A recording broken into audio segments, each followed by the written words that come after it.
Good evening and welcome to tonight's Finance Committee meeting. It's 5:30 p.m. I want to welcome the mayor, Mayor Pastrol, Director Reyes, councilors that I see so far, Councilor Riona Dice, President Pro Tem Natates, Councilor Goodwin, and Councilor Booker.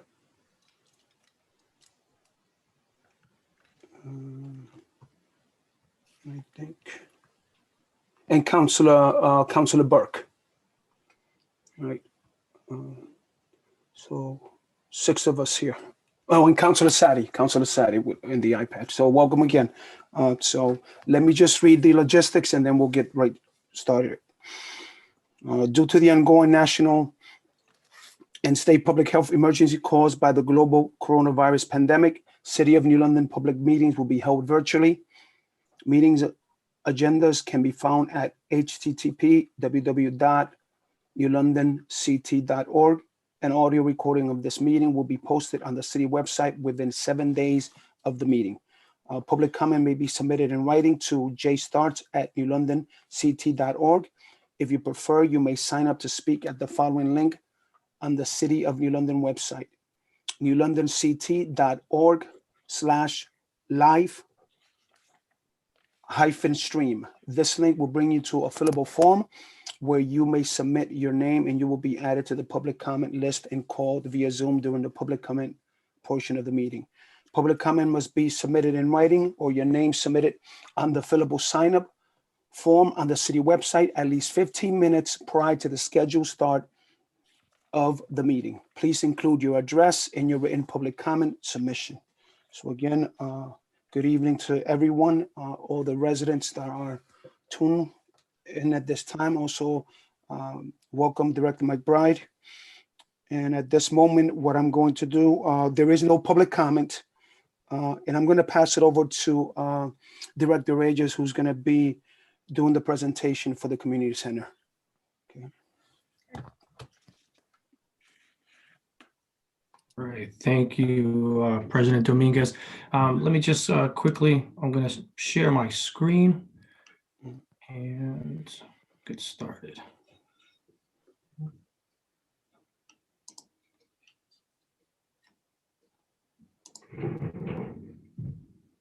And Mr. Dominguez, can you just give me a thumbs up if you can see a slide up that says Community and Recreation Center? Yep. All right, perfect. Perfect. All right.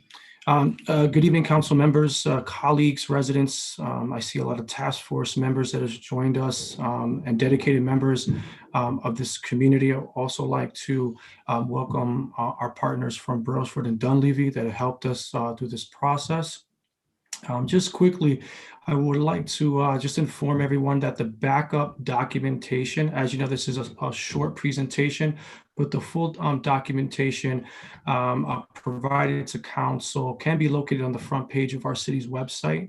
I do encourage everyone to read it and feel free to reach out to me if they have any questions.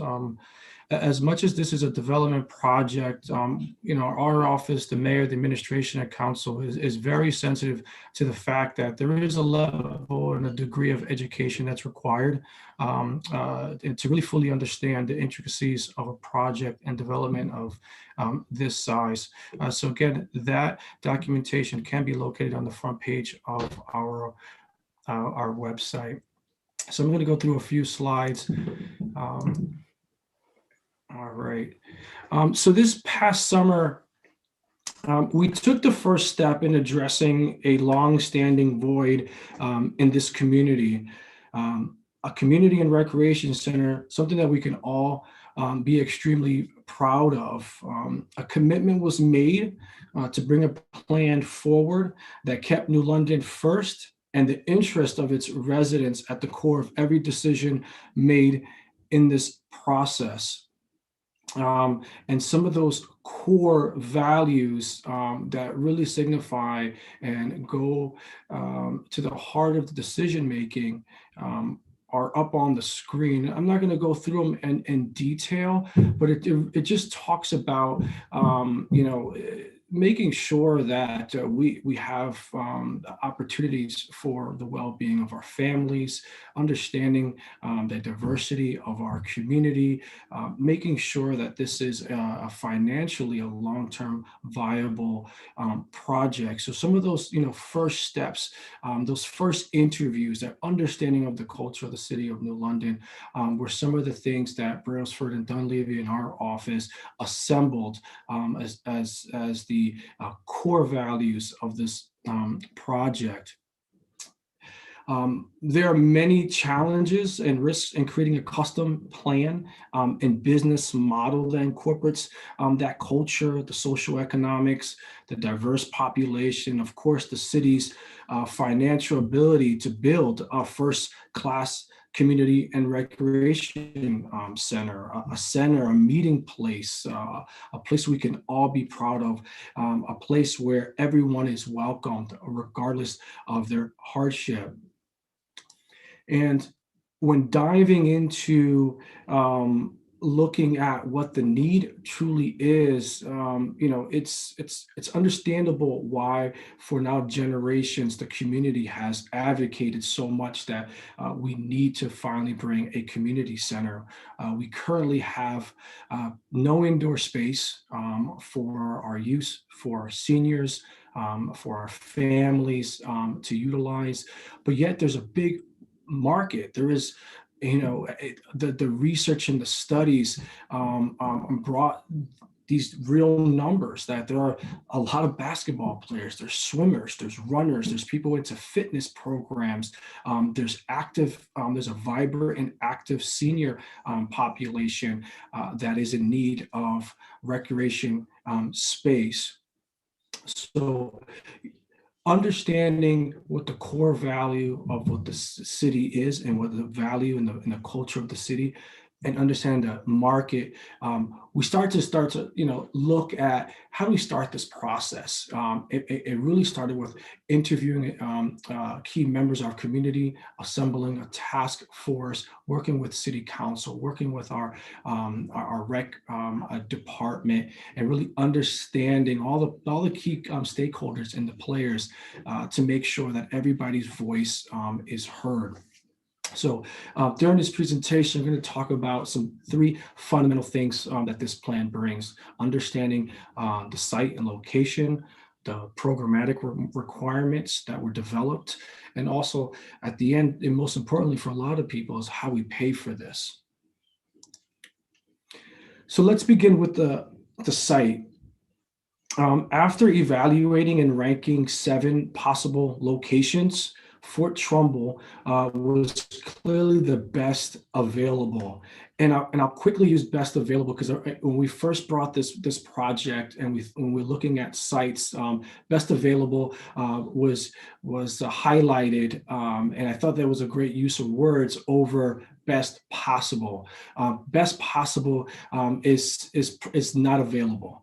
That would probably mean disrupting a neighborhood or disrupting a business, but best available really looks at all the different possibilities in the city and making sure that we create a smart development that doesn't tie itself to an age-old thinking that and things that history will show you and things that New London has gone through in the past, being sensitive to its architecture, its urban fabric, its historic neighborhoods. Best available was a smart and responsible way of looking at site selection. The assessment of each of the sites that we took into consideration were ownership. Do we own the property? Is it private? Do we have to assemble properties? The size, the acreage. We know we needed at least 5 acres of land. Site characteristics, infrastructure, utilities, access, transportation, environmental remediation, of course, the estimated site development cost. That created a ranking system, and you can see some of the ranking samples on the slide. With all those factors taken into consideration, Parcel 3B and 3C is the recommended future home of our community and recreation center. So here's a slide just kind of highlighting it's the first two parcels that we will be looking at and looking forward to figuring out, doing the site analysis in detail. It's right when you drive in to the left of the Fort Trumbull Peninsula.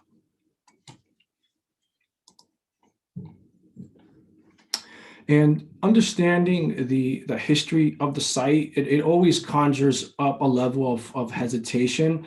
But I ask you, and I'm asking you to consider a different perspective. When planning a city, it's always imperative that you avoid both pockets of wealth and pockets of poverty within a community.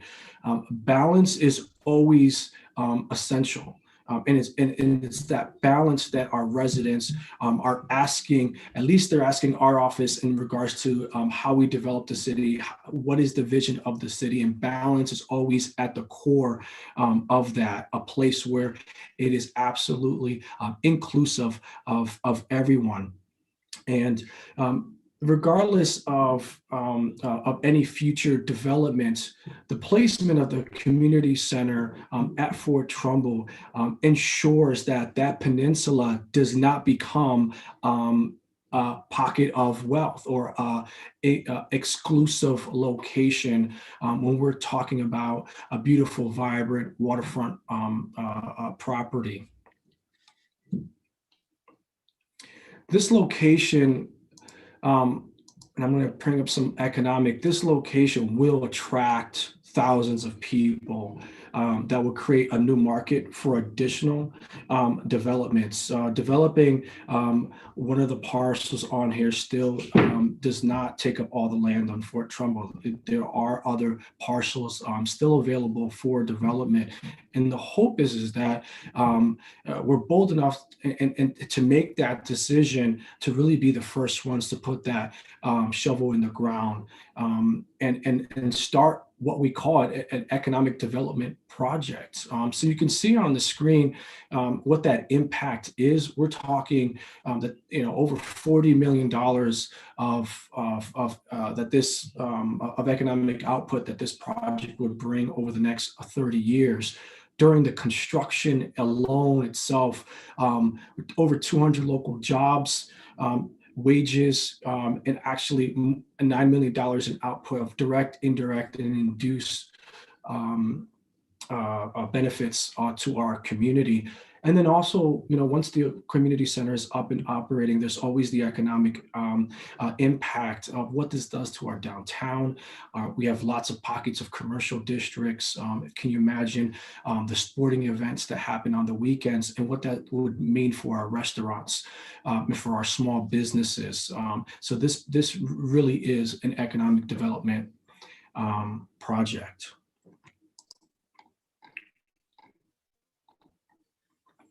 So next, I want to go into the programming of the space. So the development of the program or spaces, when we talk about program, those are actual physical spaces within the facility. That was a combination of analyzing the regional market, right? You have to understand, what our region already has, understanding the needs of our city with the help of the rec department, youth affairs, the task force, and and some really good feedback from the community engagement forum.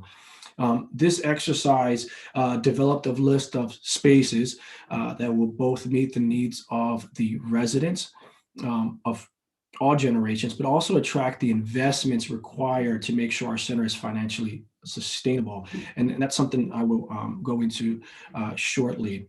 But again, we're talking about youth development, bringing community wellness, a financial sustainable model, something that the city can really be proud of. In regards to what the program and the parameters and what we're looking to build here. And I want to say nothing is in concrete, because obviously we still have to design. This has to go out to bid. And there's always possibilities that we can always increase programming. But just based on just current estimates, we are looking at a 62,000 square foot community center. We are looking to bring, to develop a new office for our rec department. And boy, they need it. If there wasn't an office in this city that doesn't deserve this, it is the Recreation and Youth Affairs Department, who are nationally recognized. This will give them a first-class administrative office, and deservedly so. We're looking at 2 courts. One obviously will be 100% dedicated to open play for our residents. And there will be several basketball, hoops around that, but this will be designed for tournaments and use both for our youth, our seniors. I know our seniors, they love their pickleball. We think of them, we think of volleyball, we think of wrestling, we think of multiple surface and multi-use surface that will be beneficial for our residents. We're looking at a fitness center, again, going back to the wellness of our residents, a 6-lane swimming pool, 6 multi-purpose rooms.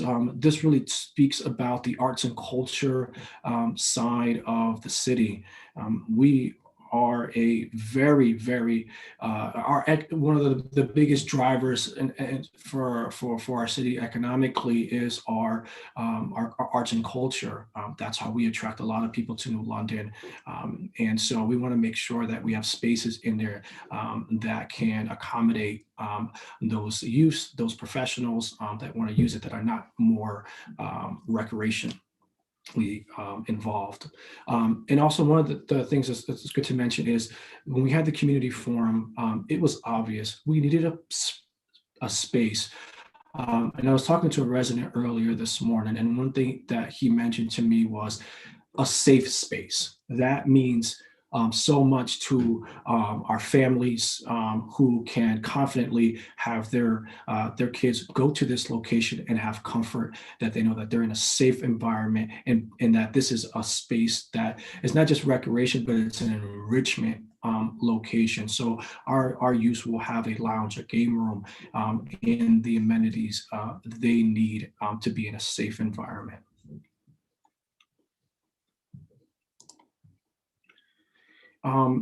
So, and the kind of the third piece of this, and for a lot of people, it's about not so much the process and not the need. Everyone understands the need, but how do we pay for this?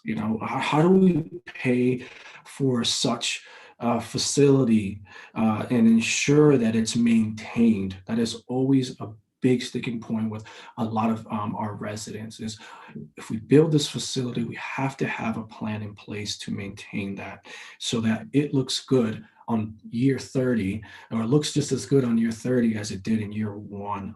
And that was a commitment that, and a challenge that we brought to Brailsford and Dunleavy, that this business model that we have for this community center absolutely includes a business model that will sustain this this important facility once it's up and operational.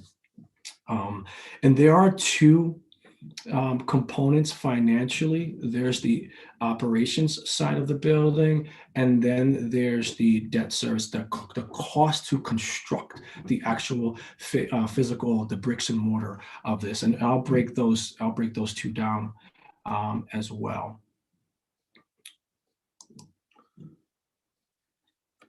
So the cost to operate and maintain the facility will derive from memberships, rentals, sporting events.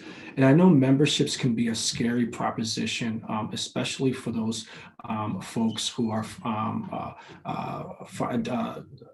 going through financial hardship and having to decide whether they eat or do they buy a membership? No, this business model, and I'll give you the reasons why a membership is required, is designed so all New London residents, regardless of their ability to pay, can be used. There are financial models to establish what the going rate, what's going to be required. So that's kind of a side note. But what I want to talk about first is the requirements for membership. The membership allows us to understand the comings and goings, who's coming, who's using it, so then we can pivot the business model. I keep going back to the model because it is something that can change as the need changes. So we'll know how many children are using it, how many seniors are using it, what programs are being used to make sure that the community center is always operating in a fashion that is maximizing its capability to serve the residents, and the ability to pay would always we're going to have those scholarships, those funds, those programs to make sure that our residents are never turned away. I want to just make sure that's very clear, because that's a cultural thing within our city. It is something that we already follow within our rec department, that we're going to carry, that we carried over, and we will carry over to this. I want to be sensitive to that concern, but also bring assurance to that concern as well.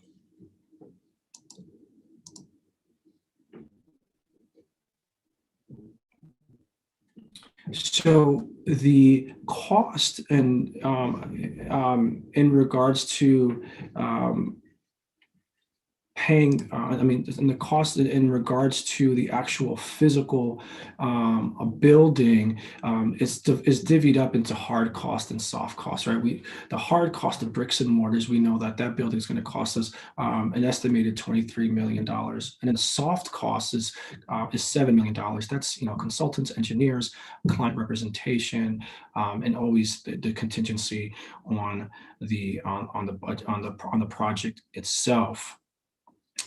So can we pay for this building is probably one of the questions that when we're speaking with the task force and speaking with residents that always come up. Can we pay for it? And the short answer is yes. But there are several factors that establish a foundation to confidently come to that conclusion. And those bases are the increase of our fund balance, and continue in showing that our revenues are exceeding our expenses.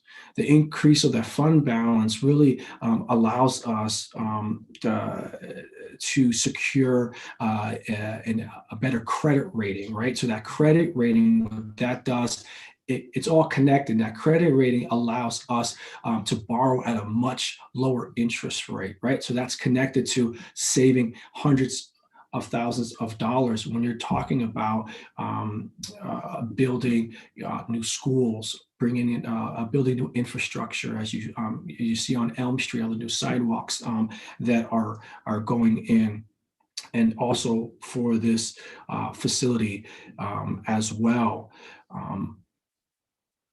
The last piece is the growth of our grand list. I'm excited to see, even with the COVID, even with the pandemic, to see that our grand list, our pipeline is very strong. And as you know, that grand list is growing and steadily in our pipeline of projects, and we're predicting that growth to continue. Those additional taxes are factored in when calculating the ability to pay for the project like this while maintaining a stable mill rate. And that's something that David McBride will go over in his presentation. But our ability to pay this project, the administration is coming to council this evening in absolute confidence to pay for this facility and make sure and ensure that this facility is sustainable long term. Just a couple more slides just to go over just schedule wise. I know that comes up often. We're after the council looks to start the process of voting for something like this. That's kind of the review and process phase. We just completed the feasibility phase, which is what we're presenting tonight. We'll go through a review process, work with our partners at RCDA, the Planning and Zoning Commission, obviously our task force members. Our task force will start to be a little bit more specific, driven on the ability to start looking at capital campaigning, marketing the facility, the recreation department. We have to understand, right? There's naming rights. There's all these marketing aspects and fundraising that is required, and that needs to be a little zeroed in. So we're looking to do that next.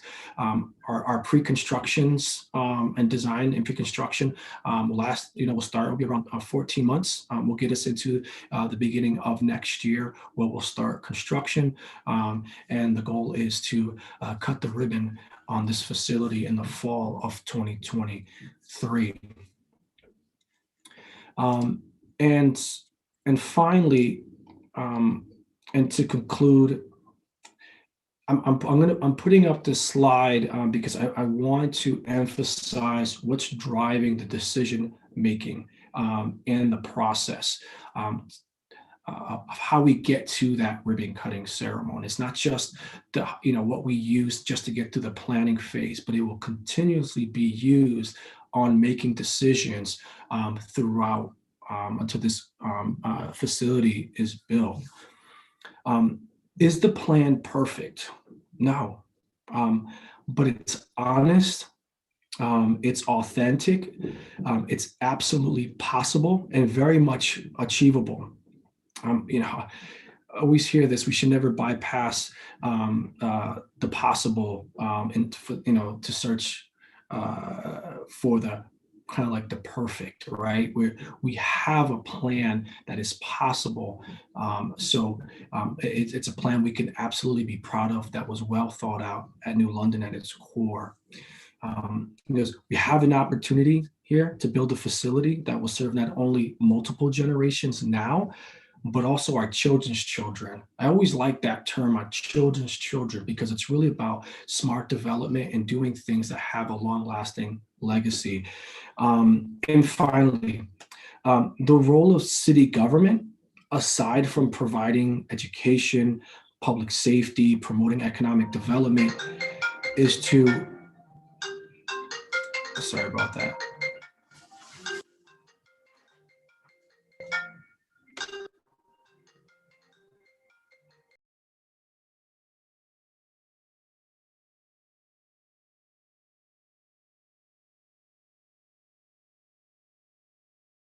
My apologies. I wanted to wait till that phone stopped ringing. So again, the role of our of city government, aside from providing education, public safety, promoting economic development, is to address and ensure a healthy quality of life. We understand poverty is a heart-wrenching reality in our city. And we know that poverty charges a crippling interest rate. So tonight, I asked, let's do something about it. Let's do something powerful to change that. And I end with that, and I thank everyone for their time. Thank you. Okay, thank you, Director Reyes. Thank you for that presentation. At this time, we're going to move into having Director McBride talk about the long-term cash flows.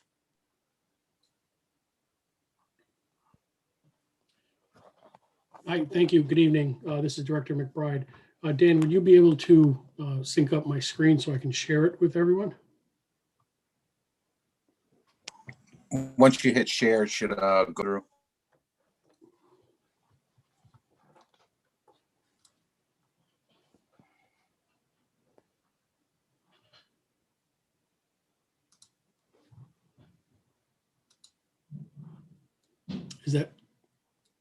Can everyone see that? Okay. Good evening, everyone. This is Director McBride. I will be presenting to you tonight, this evening, a long-term cash flow analysis, which based on numerous assumptions from recent historical results and known information provides us the ability to project out the city's revenues, expenses, grand list growth, and bonding financing plans in order to determine and project what the mill rate will be and how it will likely change over the next 9 to 10 years. Let's start with fiscal 2019. The fiscal 2019 audited financial statements is the most accurate picture of the city's financial position, which has been updated and audited. The general fund balance is 13 million, which is well within the required fund balance of the 10.3, which was required by the council in the approved fund balance policy. Next is fiscal 20. We are in the process of finalizing the fiscal 20 audit for the period ending June 30th. We're waiting for some information from the Board of Ed and some additional reconciliations on the city side, and we expect this to be done in the month of February. Based upon the current understanding of where we are at, we do expect a surplus of $500,000. It's possible that surplus will be larger, but in the sake of conservatism and making sure I provide all conservative data in this projected cash flow, we want to stick with the $500,000 to not, to remain conservative. Assuming the $500,000 comes in, our fund balance is 13.5 million, which again is well within the required fund balance policy of 11.3. We'll be at 14.5. Next, we'll fast forward to fiscal 2021, where I'm also projecting a surplus of 500. Everything is subject to change. We're only 6 months or almost 7 months into the year. So we're not sure exactly where things are going to come. A lot of things are still unknown with the impacts of COVID and the revenues, but due to some department cost savings initiatives, some holdbacks on numerous city accounts that we have locked down, and some potential COVID funding coming from the government, we feel this is a solid estimate of 500,000. Again, that number could be greater, but we don't want to project anything in excess in the event it does not come. With that being said, the fund balance policy, the fund balance will be 14 million. The fund balance required policy will be 12.3. Our percentage fund balance policy will be 14.8. So we're still within the fund balance policy. Now going forward for the next 7, 8, 9 years, we have to come up with numerous growth assumptions in order to project the city's revenues and expenses. So I'm going to go through those line by line to make sure everybody's aware of how these assumptions came about.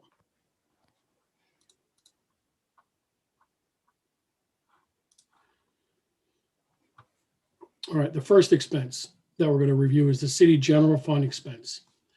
This expense, we are projecting at 2% growth each year throughout the period. And how we came up with that was reviewing audited financial statements for the past 5 years from fiscal 15, and you'll see the city expenses have increased 1.1%. So we believe that 2% is a safe assumption. Next up is the city debt service. This city debt service is the actual amounts the city will be paying for all of its principal and interest over the time of the bonds that are outstanding. It also includes an assumption that the city will also bond 3.5 million for infrastructure, equipment, and related improvements over the same time. So this number is somewhat fixed in the current debt that the city has. And it anticipates 3.5 million annually to continue to do road maintenance and infrastructure improvements, plus anything else that's deemed appropriate. The next expense that is forecasted is the Board of Ed debt service, this is specifically relating to the construction forecast for the schools being the high school and the middle school. You can see how it ramps up over time. In addition to that forecasted expenditure, I've also added in the 1.1 million that's on the agenda tonight for the Board of Ed improvements to be done at Jennings School. So again, this is fixed based upon the anticipated amounts of the schools that the city will be paying for. The next line is the community center debt service. That number is the 30 million that Felix talked about earlier. And this assumes a staged approach to financing similar to how we do the construction for the school projects. It assumes 1.5 million in 2021, an additional 9.2 million in 2022, an additional 12.3 million in 2023, and an additional 7 million in 2024. The next line on the expense item is the community center loss or income. And this was the numbers that Felix had referenced earlier in his slide. Because there are some cash needs that the city will need to cover for the first few years of operations, I wanted to make sure those were plugged in here. And then after, I believe it's in year 4, the project becomes cash flow positive, and therefore you'll see these credits, which reflect cash flow positives that can be used for debt service or CapEx expenditures, whichever it may be.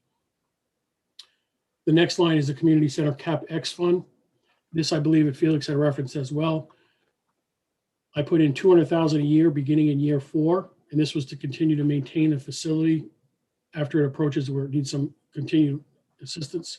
This is assumed to be $200,000 per year ongoing, which somewhat equates to the cash flow profits of the center. The next line is the Board of Ed. The Board of Ed, I assume the same growth rate as the city. As we've seen for the past few years, the city and the Board of Ed have assumed the same growth rate.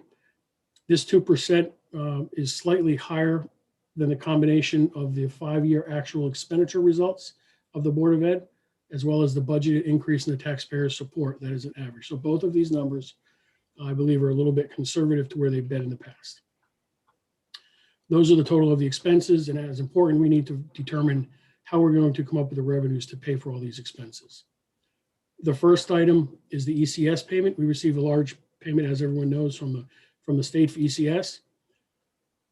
If we go back in time over how that ECS payment has changed over time, we'll see that historically, this is from a prior slide, the ECS has not changed at all over the last 12 or so years. So we're assuming a 0% growth on the ECS over time. Permitting revenue. We've also assumed what I would consider to be an extremely conservative estimate of 5% growth. If you look over the past few years of growth with permits, it's averaged 19% growth over the past 5 years. So we believe the 5% is extremely conservative. In addition to that, this number of 500,000, which is the beginning base number, is starting from a low point, because if you recall, when COVID hit, we budgeted $100,000, about $100,000 less of this revenue because we believed it would be hit, so we didn't want to budget for it. So I believe these numbers are low. I think Felix indicated that earlier. For sake of comparison, I think permits are like 600,000 in 2019, and I think over 819 in 20. So again, conservative, but we want to be conservative. The next item we're budgeting for is the pilot or state-owned revenue. Over the past 10 years, that has decreased 2.2%. And that was from a previous slide I has provided. Colleges and hospital, 2.2% here. So because the growth has been increased greater than the 2.2% the last few years, we ramped it up to 2.7%, again, being conservative to show this was the growth. Next is the Community Stabilization Fund. That has not changed, and there in discussions with the state, there was no expectation that will change, so I kept that the same. The next line is the Port Authority revenue. These two numbers are set, the 750. These are unknown, as everyone is aware. I am not in support of $500,000. I'm just putting that as a very conservative placeholder. As we know, we anticipate and we hope an agreement could be made where this number will be greater. But again, I want it to be conservative, and I do not support that figure. It's just a number I had to come up with for a conservative estimate. Category of other, and this rather large number consists of different revenue streams, including ambulatory revenue, police private protection, private hauler, transfer station revenues, water reimbursement, WPCA paid for to the city reimbursements, and parking authority payments for service as well. It also includes interest and investment earnings.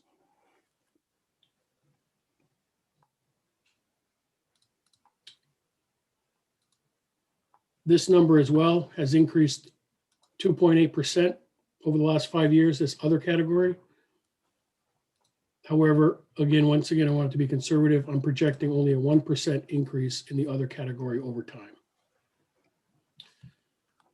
We also have embedded in here earnings from capital campaign fund. This has been discussed internally. It hasn't come to fruition, but the thought being there is that we would hopefully work with a nonprofit or set up a nonprofit and start a capital campaign If that would grow large enough, that capital campaign could hopefully throw off some interest earnings or some other funds to offset to provide some additional revenues for the community center. But again, being conservative, I wanted to leave that zero for now, but that is embedded in there and something we'll look to in the future. So once all the revenues and the expenses are formulated and estimated as best as we can, the most important thing we need to come up with is the initial tax warrant, which can be calculated, which, as everyone knows, determines the amount of taxes that will need to be raised in order to provide for the revenues needed to provide for the expenses. We have also added into this analysis a category which I've labeled development tax growth. And this is an important thing that we should all understand. This is what Felix had referred to earlier as the potential taxes that will be generated from the development that he and the mayor have been working on. I'm going to go to a slide. This is Felix's detail slide that shows up top his projected taxes from the various scenarios.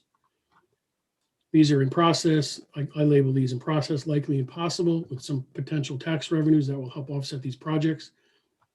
Again, for the sake of conservatives, I took these revenues and these taxes and I amplified a 75% factor into these potential areas for tax revenue, a 50% factor for potential tax revenue, and a 25% tax factor. Again, assuming that those all may not come to fruition, but did want to include some revenues for that. That calculation, here are the numbers for the additional tax revenue from the development. If you add the two of those together, you come up with a revised tax warrant. This revised tax warrant is the amount that you'll be utilized to come up with your mill rate. So once all the assumptions are made, we'll come up with a mill calculation of a 38.04. So for fiscal 22, just taking out year one, if you take all the projections that we've just gone over and you assume all these come in as we're estimating here, the calculated mill rate would go up to 38.04. This, just to be clear, is assuming 100% collections come into the coffers. And as everyone knows, that's not possible. We collect between 95 and 98% of tax revenues. So I did need to bake in a little additional amount to bake in for the uncollectible amount. So the projected tax rate in fiscal 22 is, to offset all of the expenses and that's needed here would be 38.54. So you can continue to do this through fiscal 23 with the same assumptions. Fiscal 24, I'm sorry, let me back up. One thing I did miss was the mill rate. This mill rate calculation, I also assumed the mill rate grows 1.5% per year. And as a comparison, the total mill rate for New London grew 3.6% over the last 5 years. And if you take a look at individual years, these are the last 5 years. If you extract out the reevaluation year 945, the mill rate grew annually 1.65%. I'm using 1.5% growth on the mill rate, again, somewhat conservative to the past 5 years. The reevaluation year of 9.45. I am bringing that forward in fiscal 24 and in fiscal 29 when the reevaluations occur at 9.45%. And I do believe that is also conservative based upon sales prices. As I think everyone's aware, the past 9 or 12 months sales prices are much higher than the valuations on the town. So that's, I wanted to make sure I brought that up in terms of the grand list growth. So once you factor that all together, you come up with the mill rate as earlier described, bake in a factor for missed collections in the mill rate, and then you can project out your mill rate growth over years. So it increases slightly over time, then it decreases as a result of the reevaluation. It goes up slightly. And as you can see it project out, it relatively stays the same. I think it's about a 3% growth over time. So in summary, this is the best estimate based upon all the information we have, based upon factual information, past historical information, based upon all the information we know, based upon Felix's projections for tax-based growth. I do believe this is also conservative. I think there's numerous areas, particularly with building permits and and some other areas, the other area for growth that we could see some increases, as well as some of the areas that I cut down that Felix had projected. So overall, it's somewhat conservative, but I think this tells the story that over time, the mill rate will stay somewhat flat, even with the additional $30 million loan for the community center, as well as the existing financing that the city has. So that was just a high level presentation of cash flows, and hopefully that answered some questions people have. Thank you. Thank you. This is President Dominguez speaking. Thank you, Director McBride, for that presentation on the cash flows.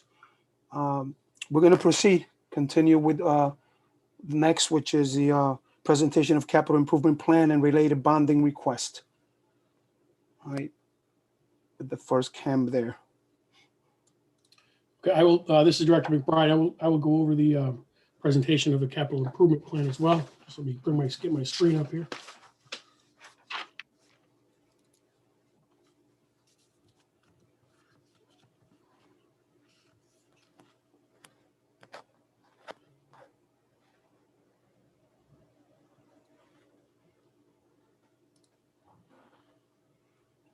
Can everyone see that?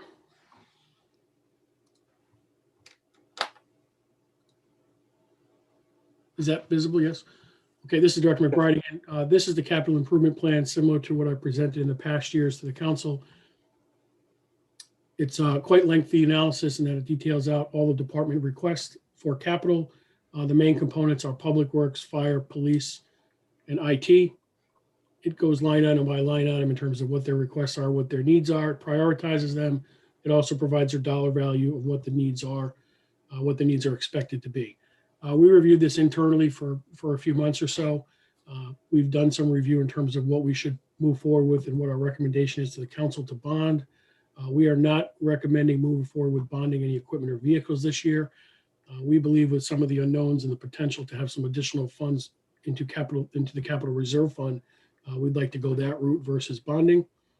And there's also, I think, $960,000 or so in the capital reserve fund currently today that we can potentially earmark for some of these capital reserve funds. So at this time, we're not recommending moving forward with bonding any of the equipment or vehicles from the departments. We are recommending moving forward with the 2.3 of the infrastructure and related for the sidewalks and the roads and so forth. We're also recommending moving forward with the Board of Ed's request, which I believe Rob Funk had sent you, of the 1.1 million for the Jang schools. And that's all the bond requests we have. These two requests for 2 cams, as well as the additional cam for the community center. That's a summary of the capital improvement plan, and the ordinances are in your package. There's 3 cams on the agenda tonight for review and hopeful approval.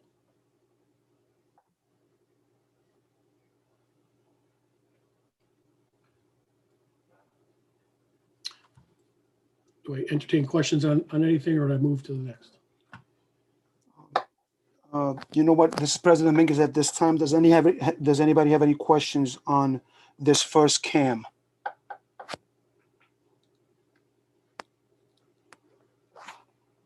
Any other counselors? Do you see Councilor Shaddy's hand up? No, I did not, sir. Did you have your screen on? Yes. Okay, now I can see your screen on. All right, so you can go ahead. So regarding vehicles, my recollection is that in the past, we did have a plan where we purchased 5 police vehicles every year. Yes, we have that. Correct.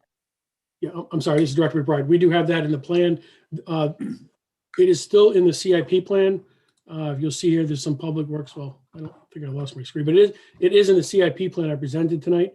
Several patrol cars and several fleet replacements. There are 4 police car replacements for patrol cars and 1 administration vehicle car that is in the CIP plan. We are not asking for your approval of that plan tonight. We will ask for that approval when and if we decide to move forward with that through the CIP. Through the capital reserve fund, which requires council approval, or through the ordinary budget process. So we will be requesting those approvals from you at a later time. They're not part of this CAM. We didn't think it was appropriate to do additional bonding for vehicles at this time. But you are correct. We have four, I think there's 3 or 4 that Chief has ordered that you approved previously for this fiscal year. And the plan was, I think, for 3 years in a row, he was going to, or 3 or 4 years in a row, to purchase 3 or 4 vehicles and end up replacing his vehicle fleet. It's just not part of the bonding package for this evening. Thank you. I don't have any further questions. Thank you. This is President Dominguez speaking. Are there any other counselor that wishes to ask a question to Director McBride on CAM that deals with the Jennings School? Counselor Dice. This is Counselor Dice. I just want to make sure I understand because it mentioned about fixing the airflow or and so forth. Can you explain what it is? Because I was thinking, is it because of COVID, making sure that the circulation in Jennings, and I just want to make sure I understand what they're asking for. Yeah, I'll be completely honest. My understanding is it's to replace 10 airflow preventers, I believe, Jennings, but I think Director Funk is on the line. I think he would be more appropriate to find out from him on what the description is. Director McBride or Councilor Dominguez, is Miguel Galtier, Director of Facilities for the schools? Yes. I can probably answer that question best. Okay. All right. Then go ahead. This is President Dominguez. Go ahead, Director Galtier. Go ahead. Thank you. Yeah, so the idea of this is to replace the air handler units that are all in the attic. There's 10 units. They're about 14 years old, so they're at the end of the lifetime expected, but they have nothing to do with COVID. It's strictly HVAC. This is Counselor Dice. Thank you for that information. You're welcome. Okay, this is President Dominguez. Thank you, Director Galtier, and thank you, Counselor Dice, for that question. Any other counselor that wishes to ask a question about this? Let me go around one more, Sadi. Hold on. Counselor Sadi, let me see if there's anybody else, and I'll come back to you. Any other counselor? Okay, I'll come right back to you, Counselor Sadi, for your second question. Go ahead. Through you, Council President, to Miguel Gauthier. Miguel, did this issue ever come before the School Building Maintenance Committee? It did not. So this is a capital improvement plan, and none of these items are in a work order, so it did not come to school building maintenance. No.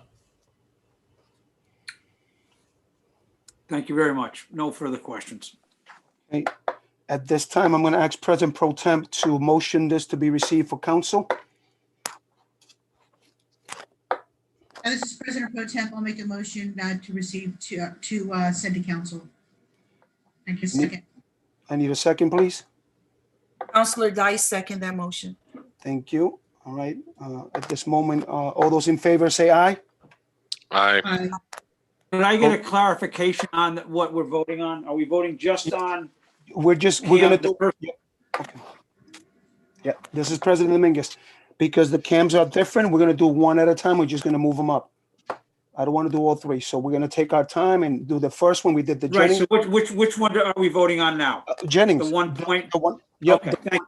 Yep. Just The want to one. make sure. I'm a no on that. All right. All right. So no to move it up. Correct. Okay, sir. All right, so it passes. Thank you. Let's go up to the next one. The next cam is the City Council approves ordinance 2-01-2102 in the amount of $30 million through bonding to evaluate, plan, design, construct, and equip a new community recreation center. The ordinance is given its first and second reading in the process of passage by title only. All councilors having copies, and the third reading of the subject ordinance is adopted by roll call vote.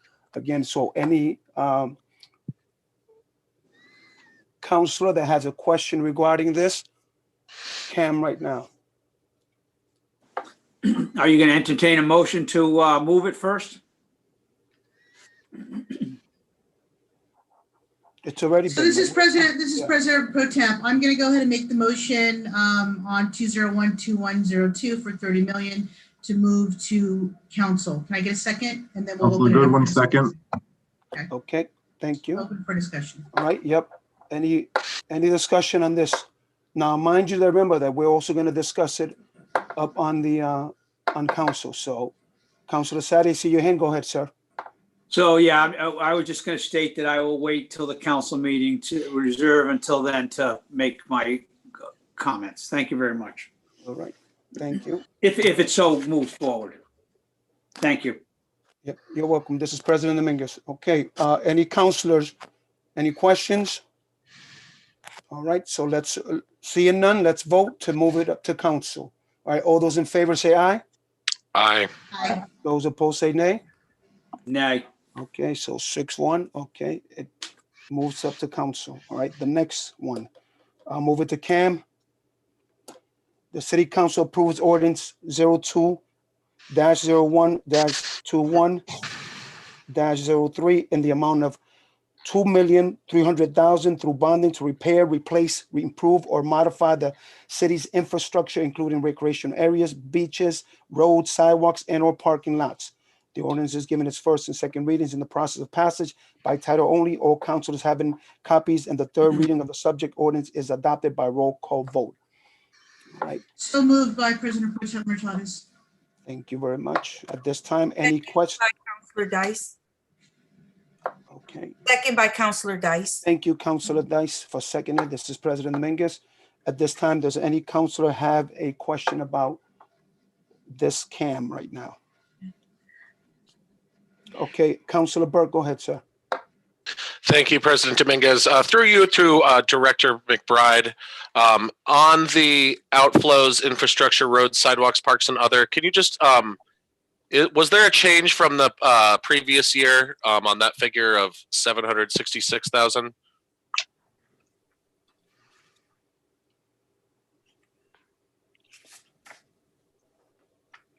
This is Director McBride. That's an estimate on the expected expenditures if the funds were to come in March. If Director Seer would utilize those funds over the next 3 or 4 months to spend that money. So it's, to be completely honest with you, it's kind of it's 1/3 of the amount that's allocated. He does carry that forward over into the following fiscal year sometimes.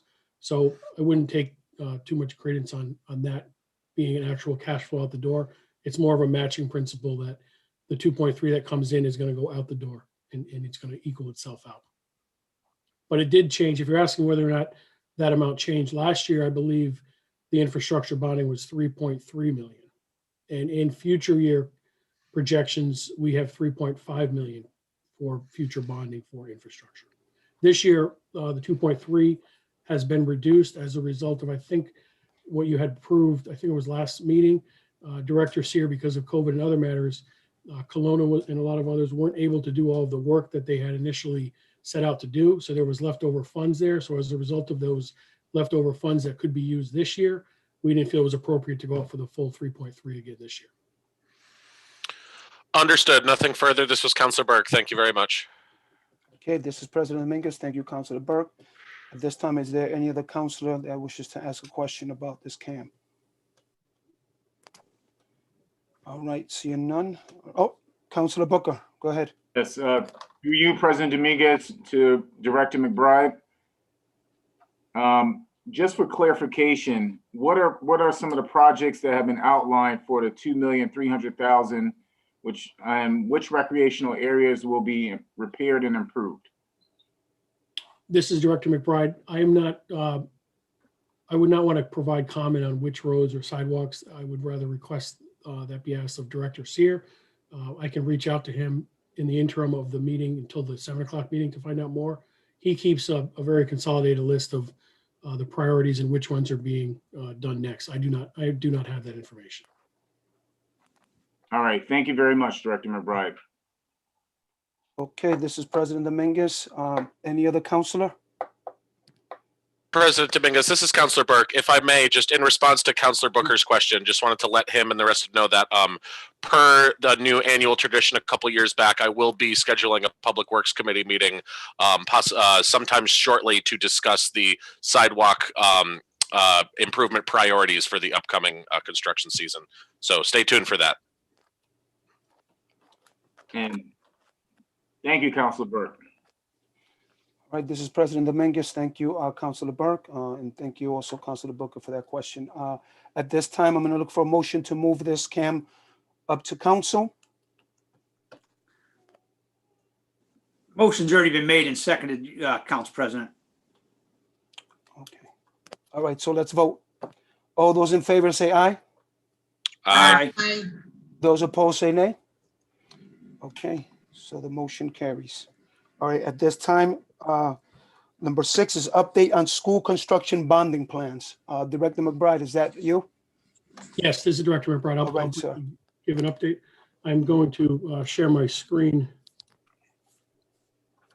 Again, is that visible to everyone? Yes. Yep, yeah. Sorry. Okay, just a high-level summary. On the left-hand side here, you have the high school project. This is history, what's been done through December 31st. Past 2 years, we've issued, $25 million of financing. Cost paid was 18. The additional curve of 12/31 was 3.6. How much the state has reimbursed us, how much we anticipate, we're still waiting for this 4.4, leaves us a balance of 16 million. I worked with the project manager on what they project the payments to be for the remainder of the project through next March, which will be the next time we'll come out to bond. It takes usually 60 days for the state to reimburse us. They reimburse us at that 69%. That's due to the retainage holdback plus the city share. They reimburse us these amounts. So this is the net impact of the drain on the 16 million we currently have. The cash shortfall at the end of the day will be 3.3 million. We would normally bond 6 million because we want a 1 month buffer additional bonding. I am, and this has already been appropriated, but we're in the midst of deciding and determining, should we go out and issue 6 million? This isn't until March, so we have more time, or will we do 8.7? And the real question here is whether or not the state will be able to reimburse us at a faster rate. Because of the delays, we may need to go out and ask for more, because if we don't have the money, we can't pay the vendors, and we don't want to get caught in that shortfall. Then again, we don't want to issue too many bonds that we don't need. So that's the high school. On this side is the middle school. Much less activity. It started a little bit later. We bonded 5. We paid out cost 2.6. We're anticipating this much in state reimbursement, leave 4.2. Same scenario, working with the project manager on what the projected payments are for the year, the reimbursement from the state, what our cash shortfall would be, provide us a buffer of funding for the treasurer to have some funds available, what we would normally go out to bond, and whether or not we're going to grab another month's cash reserves to cover any potential shortfall. So I will be updating you further, but at the end of the day, come February, maybe March, we'll either be bonding 6 and 2 or 9 and 3. But that's just a high level update on where we stand with the financing for both of the high school and the middle school projects. Thank you. Okay, thank you. This is again President Dominguez. Do any of the councilors have any questions on the update on school construction bonding plans at this time?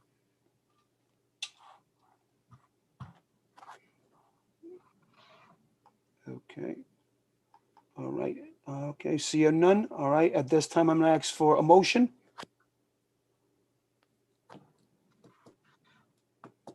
I'll make the motion. This is President Pro Tem Hurtado. Can you repeat the CAM number for me? The CAM number? Or the CAM, what is the description to move? This is the update on school construction bonding plans. All right, so I'll make the motion to move to council. Can I get a second? Second. Okay. Point I of don't order, think- no, Mr. point of- hold on. President. This is Yeah, I don't this is think we're- Councilor. Yeah. Go ahead, Councilor Burke. I don't think. Yeah, This this is Councilor Burke. I don't believe this is a CAM. This was just on No. the agenda as an update for Director McBride, so I don't believe it needs to be voted on this evening. Yeah. Thank Okay, you, that's why I was Councilor. asking for the CAM number. So it's not a CAM. All right, thank you. No, it's not. So my question once again, this is President Dominguez. If does anybody have a question regarding the update? If you don't, then great. Then I'm going to entertain a last motion to adjourn. So that's what I'm looking for now. I'll make the motion to, this President Pro Tem Hurtado, I'll make the motion to adjourn 6:34 PM. Okay. Can I have a second, please, President Dominguez? Second, Councilor Goodwin. Thank you, Councilor Booker. Okay, seconded. All right, Councilor Councilor Goodwin. Goodwin. All right. And now at this time, all those in favor say aye. Aye. Aye. Those opposed say nay. All right, thank you. We have adjourned. We will be back at 6:45 with the Economic Development Committee, and that will be chaired by Councilor Curtis Goodwin. Thank you.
5:45, I'll call this Economic Development Subcommittee meeting to order. Today is Monday, February 1st, 2021. For those of you guys like me that forget which day it is, and it is also Black History Month. So definitely wanted to give a shout out to Black History Month, but as you know, in a city, we value our people of color, so it's celebrated each and every day, not just this month. So on tonight's economic development meeting, we have myself as chair, as a voting member, as well as we have Council Pro Temp Amanotares, and do I have Councilor Sadi on? Councilor Sadi, if you can just give me a nod if you're on, sir. Yeah, I'm here. All right, thank you, sir. And we are also joined by all 5 of the other councilors, as well as our mayor. Always good to see everyone here tonight. So on tonight's agenda, we are discussing, let's see, the contract for Miss Barbara Neff, who oversees our contract for 6 events throughout the year. But first, we will start with public comment. I will turn it over to Council Assistant Jennifer Starch to confirm that we only have one tonight, Miss Tammy Lanier, correct? That's right. Miss Lanier, it is always a pleasure to see you. The floor is yours. You're on mute, darling. Good evening. I'm not sure who's here. I do see all the councils are here. I want to thank you for this opportunity to come before you this evening. I'm speaking on behalf of the New London NAACP. Our president, who would like to be here to speak before you this evening, is otherwise occupied with the weather and dealing with the snow. But I wanted to take the opportunity to speak in favor of the rec center. And I'll start with some reflections on Miss Lanier? Yes. Just to make sure that you are well equipped and well positioned, and I'm more than welcome to hear it twice. This meeting, although it is economic development, and I'm the liaison for the Martin Center, I mean, not the Martin Center, the Community Center project, your public comment tonight is best suited in our 7 p.m. meeting for the council. Okay. Happy to move you there. If you would like, could put you first if you would Thank like. You very much. Happy to wait put you another 15 minutes. All right, thank you very, very much. I just figured it would be best suited there. Now, can I just stay where I am? And you can stay right in this meeting, and you'll be good. And then I will add you through Ms. Starts to our 7 p.m. Thank you very, very much. So at this time, Director Reyes, could you give us a quick elevator pitch on how we got here? Because we have reimagined Ms. Neff's contract due to COVID and what was the unforeseen, but now we can actually, attack that differently with the consumers and our businesses in mind. So could you give us a quick high-level overview of the new contract, and then I'll open it up for any questions or comments? Sure, absolutely. Good evening, Councilor Goodwin. Thanks for having us this evening.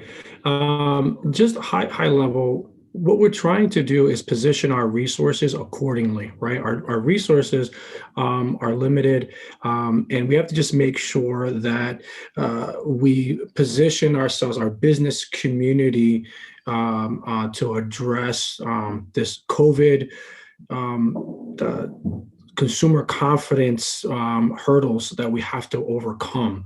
Our central downtown district, Hodges Square, Broad Street, Coleman Street, and several other commercial districts within New London, we're all adjusting. We're all trying to figure out how to make sure that consumers can feel safe and put us in position to succeed once we start seeing things get back to normal.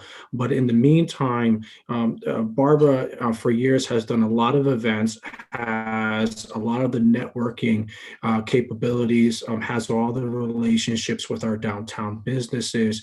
So we felt for this year, and this year, I just want to make it clear, it's just this year, we're looking at kind of pivoting how we're using the resources for these 6 events and using Barbara's talent in helping and coordinating our small businesses, not just in downtown, but in other commercial districts.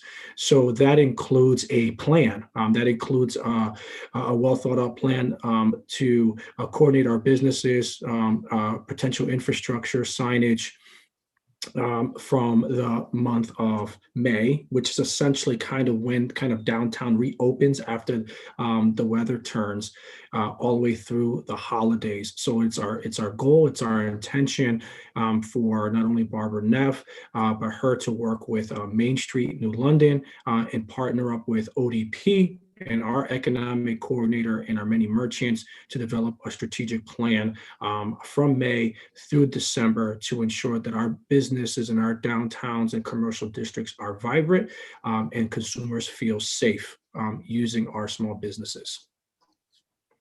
Thank you, Director Reyes. I know, as I'm sure you know, because we work hand in hand on a lot of these different projects. I'm excited to see our city reimagine, but also be resourceful and more efficient with our city funding to match the needs of our community. With that said, I will open the floor for any counselors on this committee, starting with Councilor Sade, if he has any questions or quick comments before opening up for the rest of the counselors before entertaining a motion. Councilor Sade. I do not have any questions, but thank you very much. Thank you, sir. Council Pro Tem. Thank you, chairs. No questions, just that this, I feel like this has been vetted, it's been communicated, and, I'll make the motion to send it to council if we're ready. Unless any other counselors, Second. unless any other counselors, I'll offer you any time if you guys have anything to say and or object. Otherwise, Councilor Dice. This is Counselor Dice. I just like to say that I think this is well thought out. I think it's in the right direction. But I also just want to say thank you to Barbara Neff. I really appreciated during the holiday time how all the different holidays was acknowledged and recognized. And I can't wait to see what is going to be in store for next year. So this is Counselor Dice. And again, thank you, Barbara Neff. Council President. Thank you, sir. This is again President Dominguez. Just also want to echo the same thing. I want to thank Barbara Neff for everything that she's done, and I think adding this, even though it's just for one more year, I think she'll do an exceptional job. So thank you. Thank you very much. Any other counselors have any other last minute comments or questions? And Ms. Neff, so I don't put you on the spot, because I do see you through this Zoom technology, you can give me a shake of a head or not if you have any questions and or concerns and or any comments. I have no, I think this is, I've talked to you and Felix and the mayor and counselors, and I totally understand what you want me to do, and I will do this to the best of my ability. Thank you as always, and thank you very, very much. We look forward to the outcomes of this. Council Pro Tem, I'll entertain that motion. Yes, I'd like to make a motion to send to council the contract for Barbara Neff, if I can get a second. President Dominguez, I will second that. I believe it has.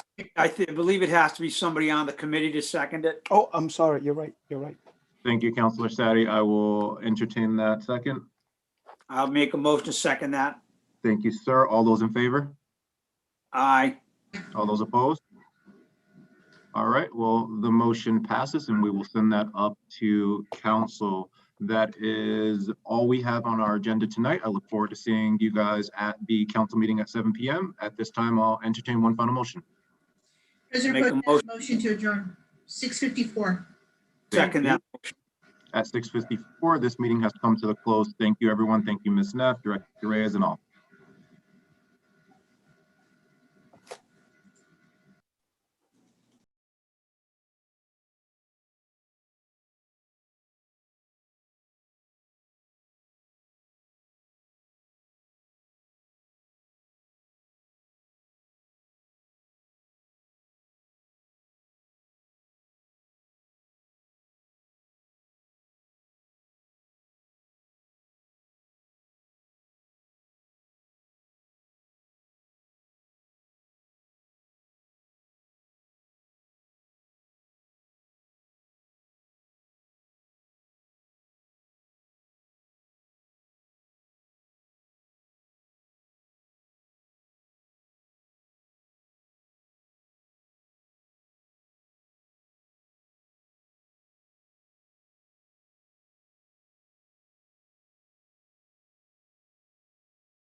Everyone, it's 7 p.m. This is the New London City Council meeting. At this time, I'm going to ask City Clerk Ayala to do the roll call.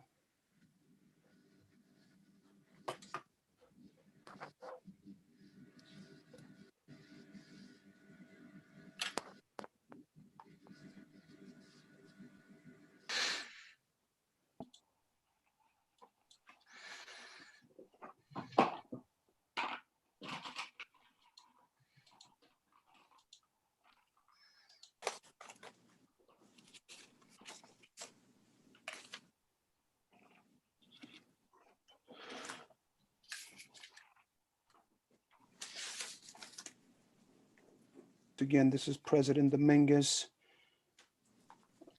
I don't see City Clerk Ayala right now. I don't know if he's just having issues to get here because the internet or so.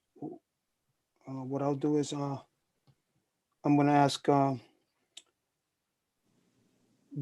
administrative assistant if she could, Jenny Starts, if you could do the roll call vote for us, please, so we can begin. Okay.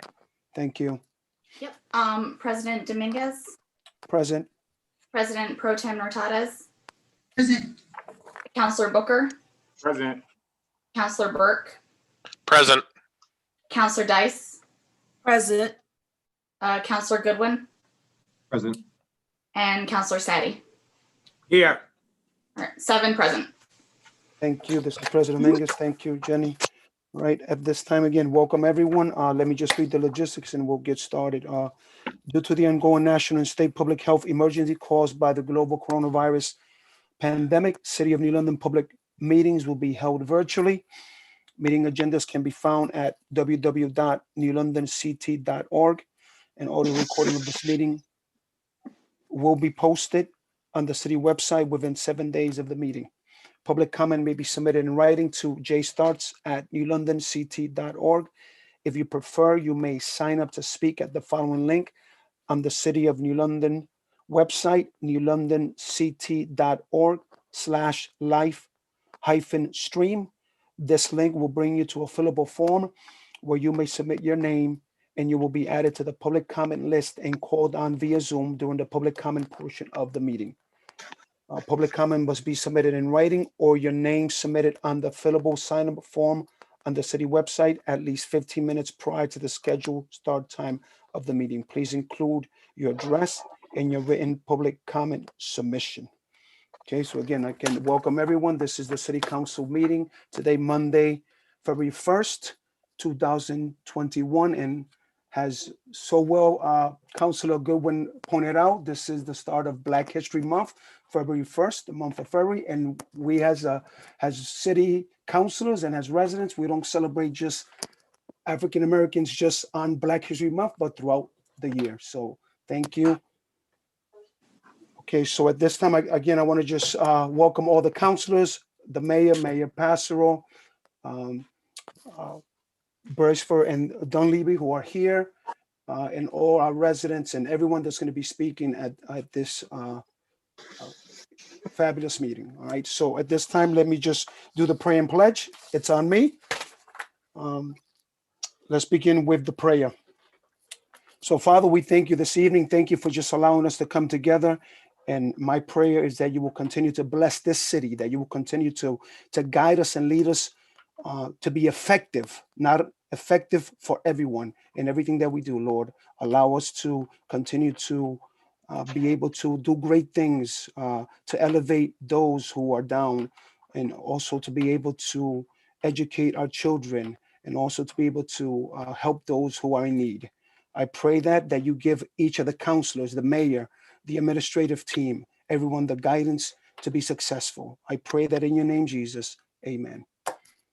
At this time, I'm asking Dan to please put the flag up so we can do the pledge.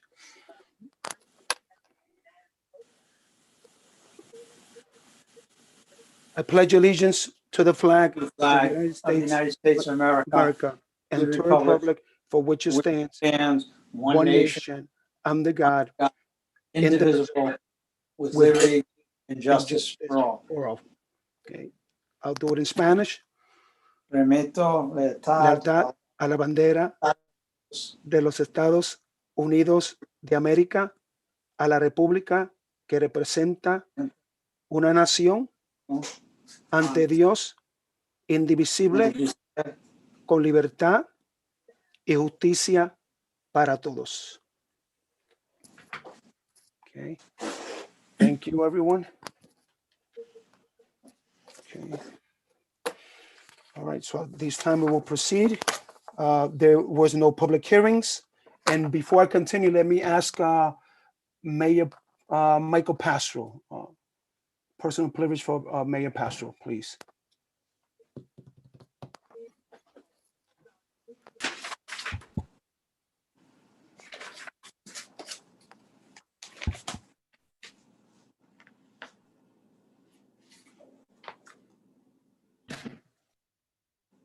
Sorry, President Dominguez, I was having trouble Yes. with the mouse and trying to unmute.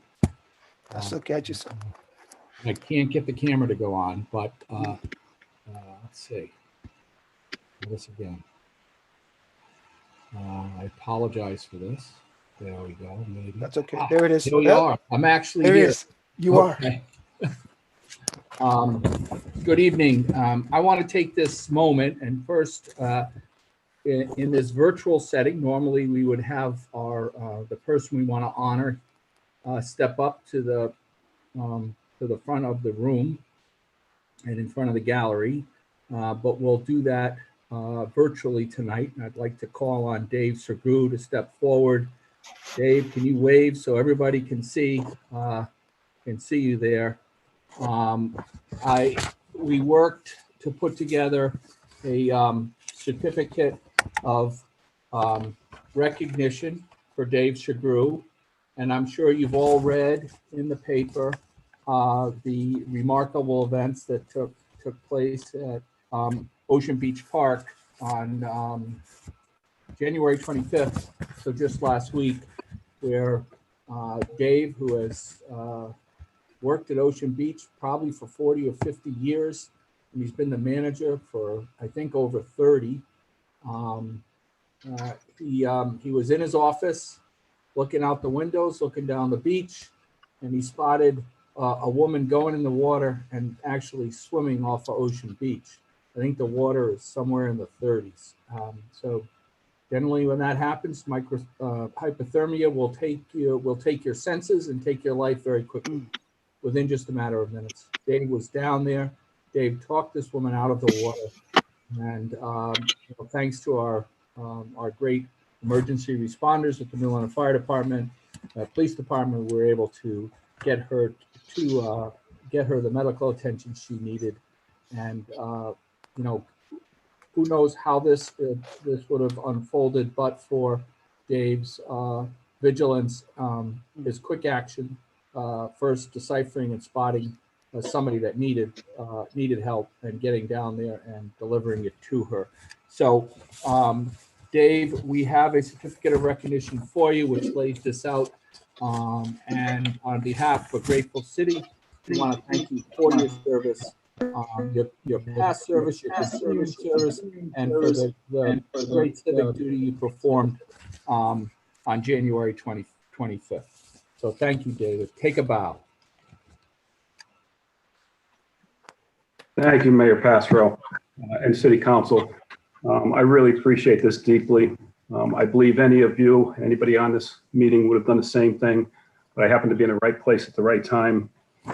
And I'm thankful for that. And I'm also thankful that you chose New London's Beach to come to that day, so that we were able to intervene. And what a great response we got. The people who really get it done, the people, when I press 911 in New London every single time, and we have to do it on occasion with the number of people, we know how quickly they're there and how they responded professionally, quickly, and with great compassion. What a team you have here in New London. It's incredible. And I can just say, I can only hope and pray that she gets the help she needs. And thank you again. I appreciate this. Thank you, David. Thank you for everything. Mr. President, with your indulgence, I also want to belatedly inform the council and the community that I did provide the family of Waldron Pokey Phillips with a proclamation last weekend, declaring the 30th of January 2021 as Waldron T. Pokey Phillips Day in the city of New London. It was the occasion of his, yes, I think he deserves a standing ovation for a life well led and also leaving us too soon. But I think it's fitting, and our condolences to his family and our thanks for the years and years of service that he gave to not only our community, but the state, the NAACP, and the battle that he served here, that we are fighting now. And I think it's appropriate that I deliver this news to you at the beginning of Black History Month. So thank you, Mr. President. Excellent. This is President Mills. Thank you, Mayor Michael Pasco. Thank you for the words, and thank you for the acknowledgement on Hokie tonight, Mr. Hokie tonight, and just, also Dave Segru for being there at the right time and doing what was right for this family, for this lady. So at this time, I think this is how we should start meetings. It's great, recognizing people, acknowledging them. It's very good. The way it should be. So at this time, I also want to recognize State Rep Anthony Nolan, who's with us tonight also. All right, we will continue then to, there is no public hearings. And now to 4.0 minutes of the previous meeting, I will need a motion. This is Councilor Burke. Move to approve the regular meeting minutes of January 19th, 2021. Okay. Councilor Sadi? I second that motion. Okay, thank you. It's been seconded by Councilor Sadi. Any further discussion? All right, seeing none. All right, let's vote. All those in favor say aye. Aye. Aye. Those opposed say nay. Okay, the motion carries.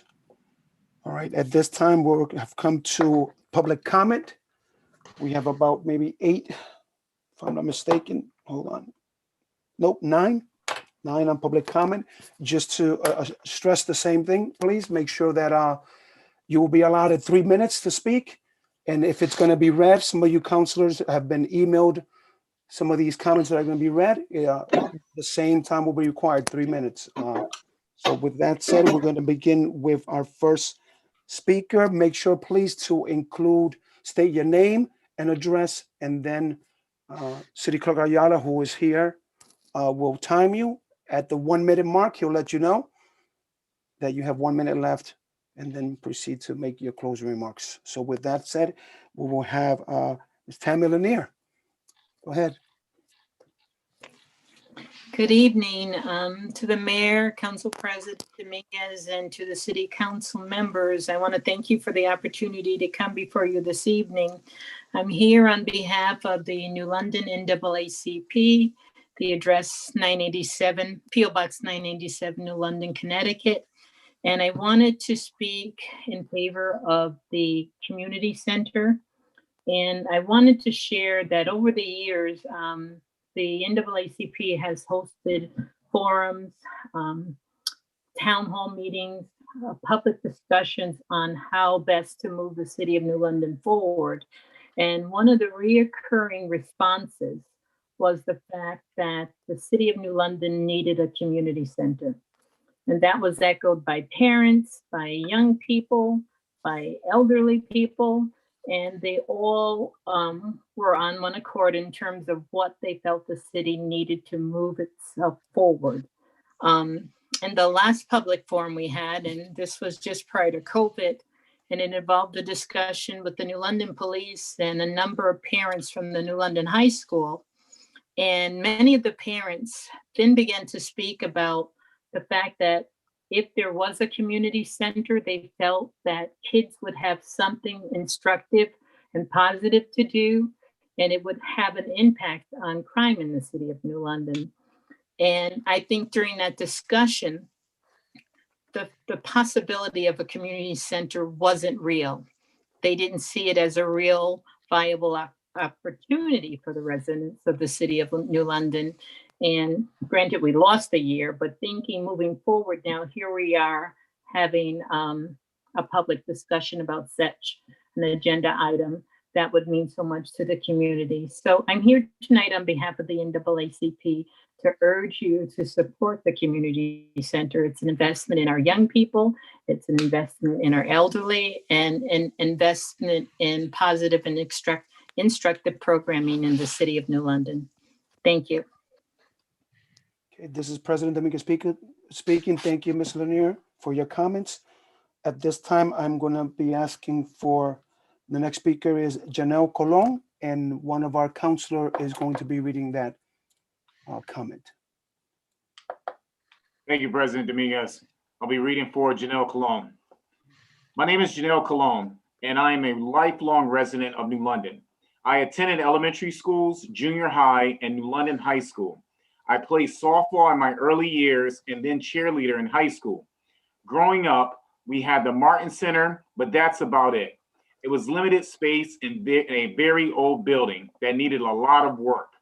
A couple of years ago, I started coaching cheer with the New London Youth Football. The frustration of getting space to practice was very difficult. School gyms were limited, and we would go from one place to another. Sharing with 4 teams, it made it very hard. In a town where sports are very relevant, a community center is needed desperately, not only for the kids, but the community as a whole. Children can get help with school, or seniors can attend a knitting class, or a single mom can get help with childcare after school.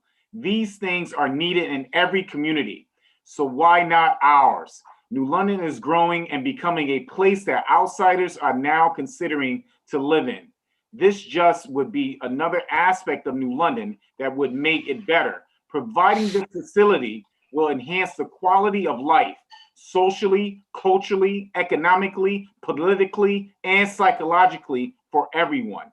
I'm a mother of 2 children who live in this community, and I really hope that my kids have a place to go and be excited that is right in their city. We need this community center, and now is the time.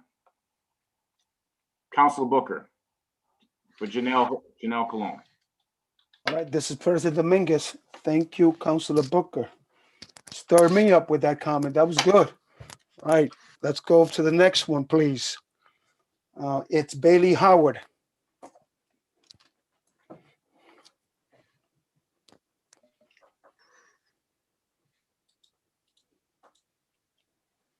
Not sure if Bailey is here, but she is. It is state that she will speak.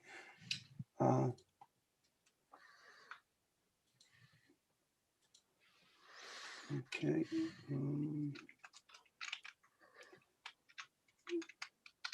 Don't see her name here. I did see her name earlier, Mr. President, but I'm not going to go scroll back through it. Maybe we could come back to it. Yeah. Thank you. Thank you, Mayor. Pastor, we'll do that. We'll come back just in case. Maybe if it just, something happened and maybe she'll come back. All right. At this time, we'll have Eleanor Lerner will speak.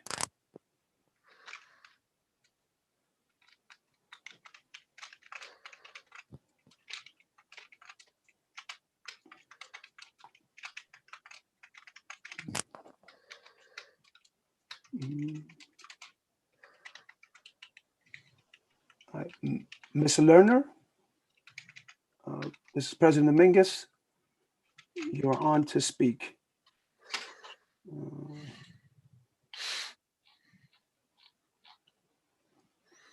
Okay. President Dominguez, Yes, do we want to ask Dan if we're 100% certain that their mics are off? Yeah, good suggestion. Thank you. Yeah, Dan, can you, this is President Dominguez, Dan, can you check to see if the mics?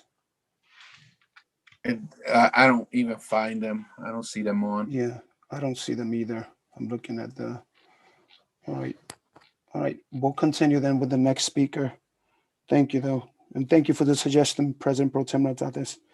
All right, at this time, let's go with Brian Doty, who's a Board of Education member. His comment is going to be read by one of our counselors.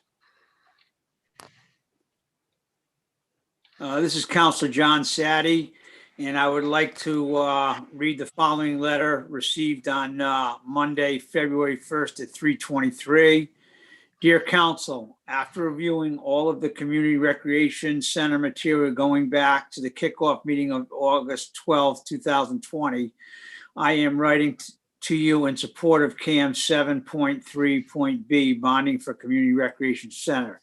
It is time to look toward New London's future and beyond time to start development at Fort Trumbull. This community center will do both. Community Recreation Center is accompanied by a plan, but also comes with a cost that will be offset by membership fees, rental, sporting events, and more. It is my belief that although Fort Trumbull may present accessibility issues to some, that can easily be overcome, and the center will become the linchpin to greater development at Fort Trumbull, and in turn will benefit the taxpayer long into the future. As I read the documents, I was struck by two quotes: "Do not be encumbered by current practices or conditions.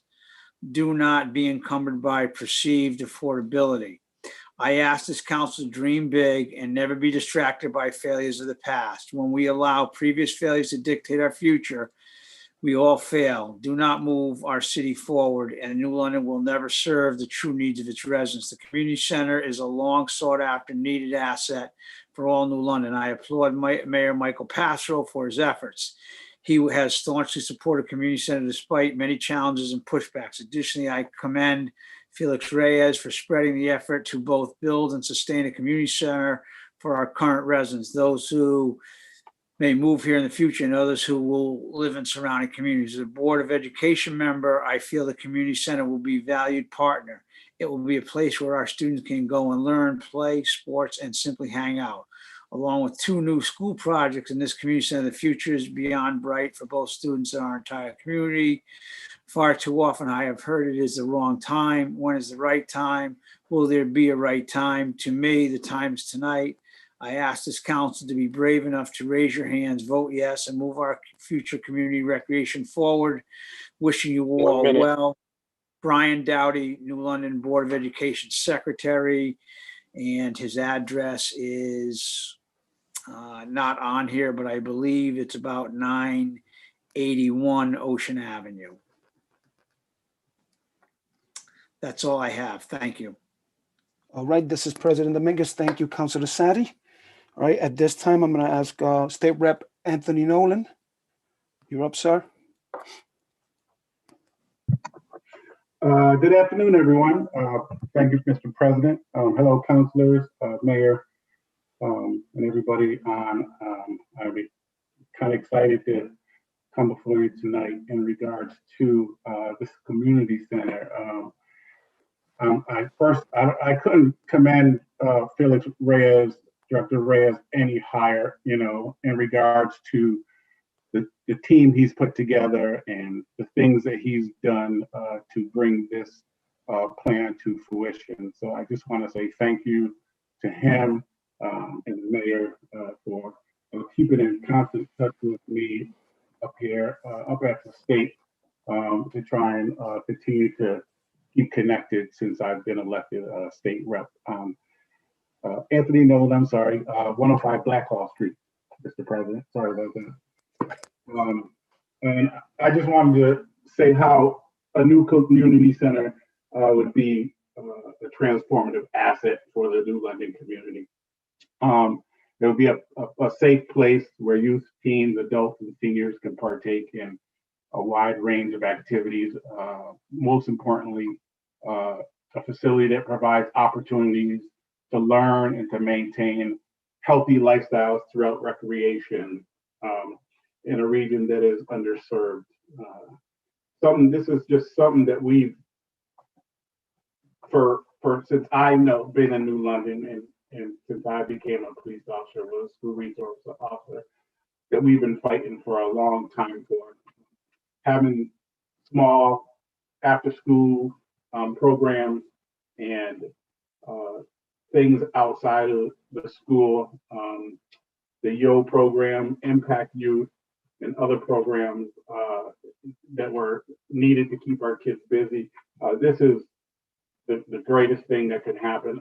I'm hoping, pleading with you guys to support this, not to listen to the things that are trying to keep us from moving forward with it.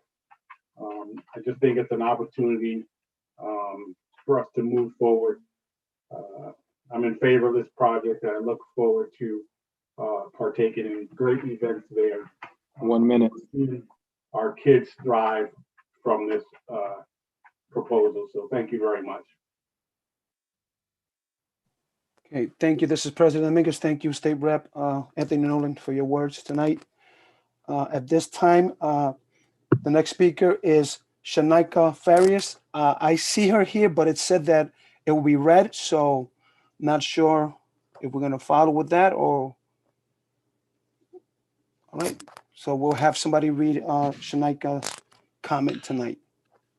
Thank you, President Dominguez. This is Councilor Burke. I will be reading from Shanika Farias on behalf of the People's Budget Coalition.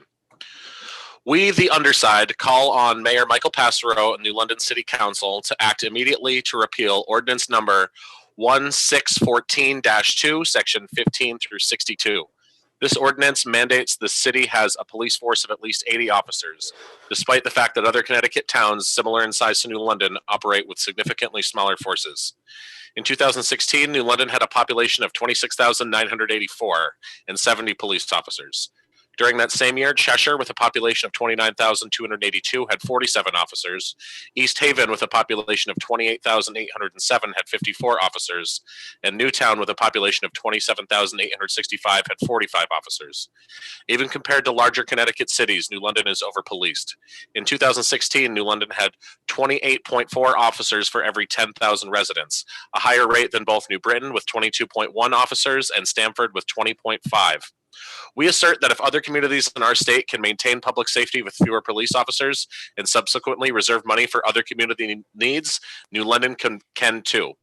In fact, to create a robust public safety infrastructure in New London, we must invest in a variety of community services that go beyond police response and provide residents with the help they need before a crisis arises.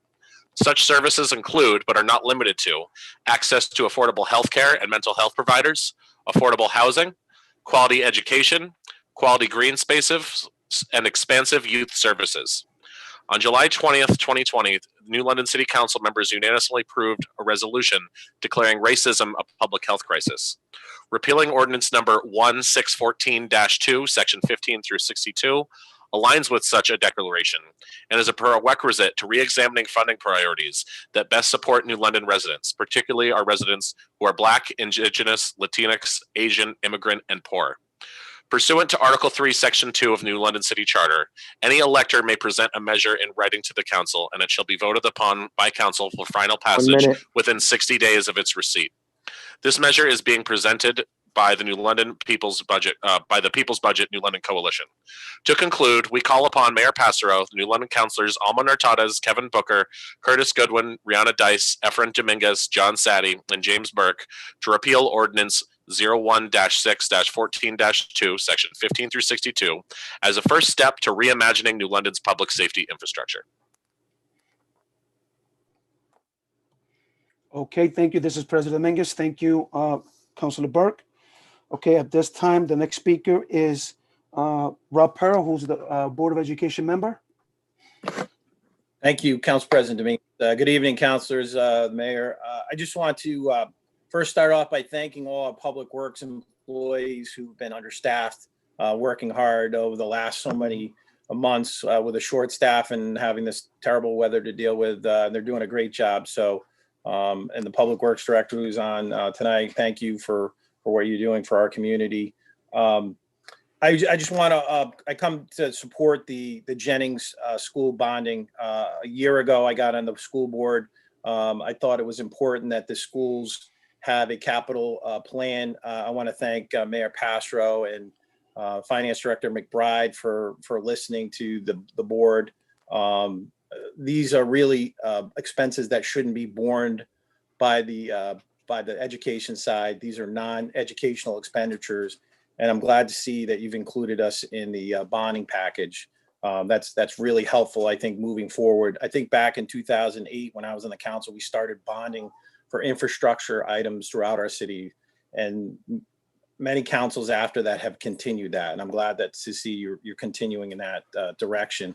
One of the things of concern, I mean, we've talked about a community center when I was on the council. You know, there was a study done just to move to this other issue of bonding. I know you're talking about $30 million tonight. There was a group that was commissioned to look at this years ago, and they were saying it wasn't necessarily the building infrastructure, it was the programs. And when I was on the council, we added more program things for whether it be for seniors, whether it be for kids. And my concern is we've added the waterfront infrastructure. We've added additional things, obviously with Ocean Beach, with our schools being improved. You're talking about having a walkover passway that the city is probably going to have to be responsible for. We're adding things as we're reducing our public works department. And I know it's not done on purpose, it's budgetary, but I just keep in mind that I think programs are more important sometimes than the building part of it. And my concern is when we did the football fields over at the high school, I saw more programming for out of town activities than I saw for in town. 1 minute.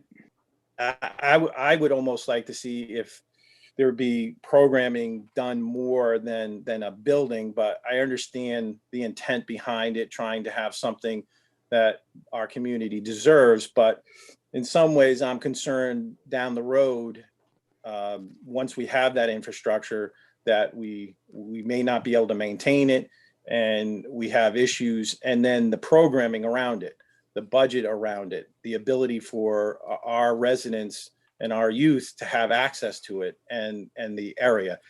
Everything can't be perfect. And I thank you all for volunteering and trying this to make our community better. But those are the concerns I have about a community center. Is I just think more programs and taking the interest that we would do on the bond every year and putting it towards hiring more youth in our community, having more recreational programs, having more programs than having a building that might be more for the region than our community. That's my concern. And to be honest, thank you, councilors. You're welcome. This is President Dominguez. Mr. Perry, could you state your address? I don't think you did state your address. Oh, I'm sorry. Yeah, That's all right. it's 12 Harbor Lane, New London, Connecticut. All right, thank you, sir. All right, at this time, we will continue with our last speaker tonight. It's Kat Goulart. All right, good evening. Kat Goulart, 54 Dow Street.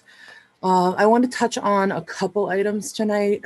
First was agenda item 8.7, the foul net at Veterans Field. I know the price for that is probably pretty hefty when people are looking at that, but most of last season, nobody could use that field at all. And there was I think it was a $2 million project. So I am on the board of directors for New London Babe Ruth. We're one of the groups that uses that. I would encourage you to please vote yes on that project so that all of the organizations that use that can get back to using that field for what it's supposed to be. It's playing baseball. Next is the community center, agenda item 7.3B. I've been in favor of a community center for a really long time. I think it's fantastic. It's years and years overdue. However, I'm not in favor of what I'm pretty sure I saw in there, which was a fee structure for residents. The whole entire idea, the spirit of a community center is that it's free for the community. That is what all of our surrounding communities have in their community centers. You come and go, and if you live there, you don't pay for it. What I got from most of the people that I spoke to, most of the New Londoners, is that they didn't understand that it would be pay to play for that. And I get it, it's $30 million. You've got to cover that nut somehow. But when I am looking at presentations and I see things like, do not be encumbered by perceived affordability. kind of makes me laugh. It's not how you run your household. It's not how you run your business. I mean, affordability is always a concern. And, you know, I get it. It's $30 million. We have to pay for it somehow. But, you know, asking a child to pay $8 a day, even, you know, and that to me, when I looked at it, seemed like that was the reduced rate. You know, 300, well, I got to look again. I think it was $30 or $45 a month, you know, to go. I think that you're going to find a lot of that is going to be cost prohibitive for a lot of families. Thank you. And so I would urge you, if there is any way to maybe kick up the cost to, you know, surrounding community members and lower that or even eliminate that, you know, for New London families, I would urge you to do that, because if you put it up, you've got to fill it in order to, you know, make it cost effective. Last thing I'd like to comment on is agenda item 7.1I. I know you've only got 60 days to act on that, and that was the request to eliminate the staffing ordinance at the police department. I just would ask that you put that into committee so residents have a chance to weigh in on that and, you know, somehow get that done before the 60 days. That is a huge deal. It's going to be really impactful. I think that you have plans already to do a staffing study anyway. That's a huge deal. So, you know, please don't act rashly and quickly on that. And I just, again, would ask you to put that into committee before you make a decision that affects us so gravely here in New London. Thank you. Okay, this is President Mingus. Thank you very much, Kat. At this time, there are no petitions, and we're going to move into response to public comment. All right, so at this time, any counselor that wishes to respond to public comment? All right, President Pro Tem Natatas, go ahead. President Dominguez, yeah, I just want to make a comment and thank Ms. Lanier for speaking. You know, one of the things that I know that resonates with me and other council members is the fact that when we have this community discussion, it always comes up, right? People always say, to move New London forward, we need a community center. And I hear that over and over again. So thank you for reminding us and speaking tonight. Thank you, President Dominguez. Thank you, this is President Dominguez.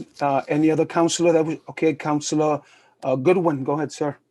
Right, so Councilor Goodwin here. So to Janelle Colon, I wanted to thank you personally for your public comment, and just wanted to say that my vote tonight will be in favor of pursuing these, not just dreams, but our ambitions, and in putting New London first and voting for this community center. And that vote comes with your 2 children in mind and also with yourself in mind. So thank you for your courage to speak up tonight and tell your kids we are rooting for their success here in New London as counselors.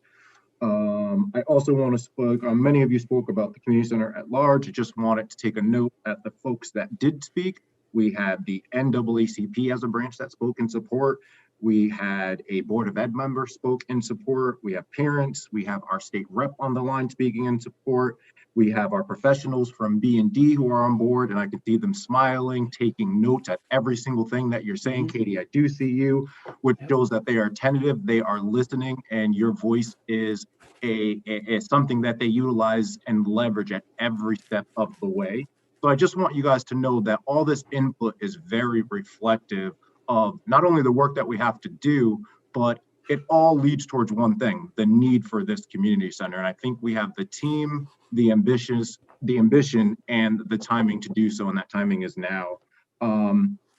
With regards to Shanika and the folks from Hearing Youth Voices, I look forward to that discussion on the ordinance. And to Kat's point, I do very much hope that most of these items that came from the recommendation from the police committee, as well as from Hearing Youth Voices, do go to committee, so that, as in everything, the community has a chance to speak up on it. And as a council, we have every chance and opportunity to act on the wishes of our residents.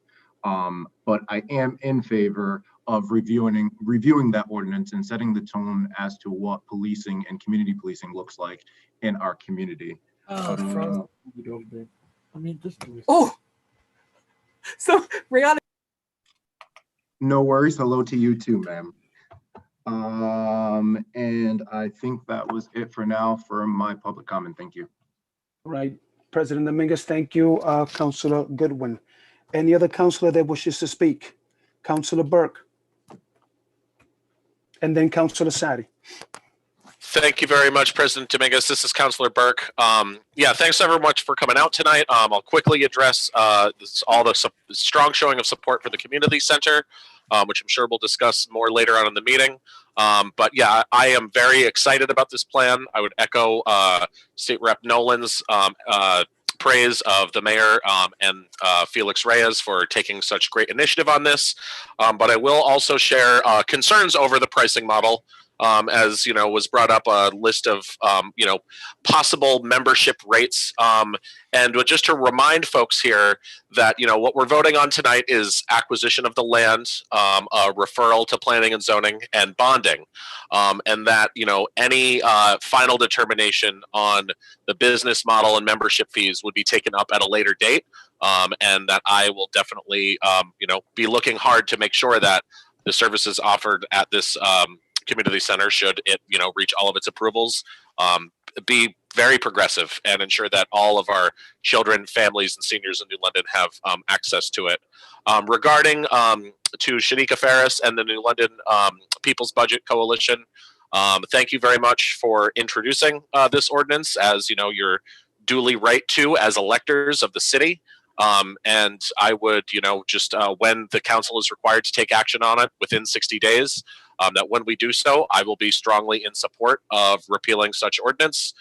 There's nothing in the city charter that mandates how many sanitation workers that we have to have, how many snowplow drivers we have to have. Yet, all of these things are of great importance to our city, especially as, should we take on this big financial burden of bonding $30 million for a community center, we're going to have to be tightening our belts, but we're also want to, reimagine and reinvest on all the different community services and public health services that can try to get some of our social issues at the root of its core, rather than policing problems after they happen, which can be so detrimental to members of our community. So with that being said, thanks so much for all the comments tonight, and I look forward to further discussion later on this meeting. President Dominguez speaking. Thank you, Councilor Burke. At this time, I'll have Councilor Sadi. Thank you very much. This is Councilor Sadi. First, to all the individuals that came out and spoke, thank you very much. Key to that was the community center. I have been involved in youth activities for over 25 years, and am firm believer that we need a community center at this point in time. I'm not sure, though, whether or not the plan that we have in place is the right plan.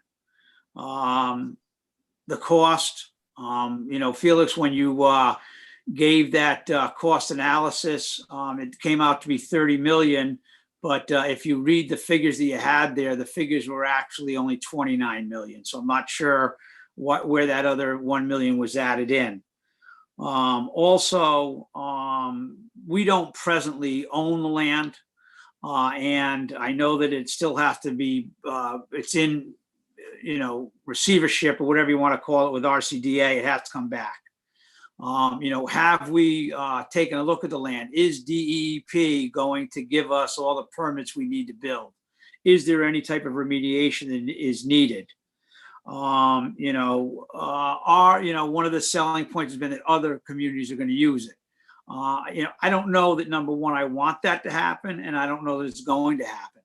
I think that the pool, although a lot of people I speak to do not think a pool is necessary for our city, I think it's absolutely necessary. I'm very concerned about the debt service, that the bonds that we're going to approve tonight, what that's going to mean. I mean, if you take a look at it, our debt service, 6.7 million in a few years, and I think it's 1.5 million on top of that will be going to the community center. We've already heard, that people talked a little bit about accessibility. I personally favor the site at Bates Woods. They talked about what it would cost to develop that site. In our most recent plans, I think it was $2 million in site preparation. So that's in reference to that. Also, I would like to speak on one person that brought up about changing the ordinance for the 80 officers. And I'm just not sure. And again, I'll agree with the person that said refer this to committee as opposed to just sending it today without study. Does it send, or I should say, what type of message does this send to our current officers? And what message does it send to people, okay, that are thinking about applying to become police officers in our city? Does it say that we as elected officials do or do not support our police department? I, for one, do support it. I'm not sure that 80 is the correct number, but I would like to see this vetted before we just, throw the ordinance out. That's my only concern. Just sort of put the brakes on a little bit. Let's hear from the community, because what we have heard in the last couple meetings is a lot of numbers from a lot of other communities, and those numbers make sense to me. And I'm not sure whether our police department is aware of that. But again, so for those people that came out tonight, thank you very much. And we'll have more to discuss later on. President Dominguez, thank you very much for allowing me to speak. You're welcome. This is President Dominguez. At this time, Councilor Dice, go ahead. This is Councilor Dice speaking. First of all, I have to give thanks to the committee who did the New London Public Safety Policy Review Committee, because a lot of things that we were looking at to in our community was addressed. And I appreciate though, if I'm not mistaken, it was like 6 months, if not a little bit longer, that they took time to look at each individual issue. And one of the things that will be coming up as well is what I want to make sure that we acknowledge all the organization that's a part of the letter that was sent by Shanika. It's the People Budget of New London, Writers Block Inc., Cultural AF, New London Greens, Fresh, Step Up New London, Hearing Youth Voices, and Majory Temple. And I just want to make sure that we acknowledge all who submitted this. And one thing I appreciate about this council is that I can see us sending it to committee and really looking at what the next steps are.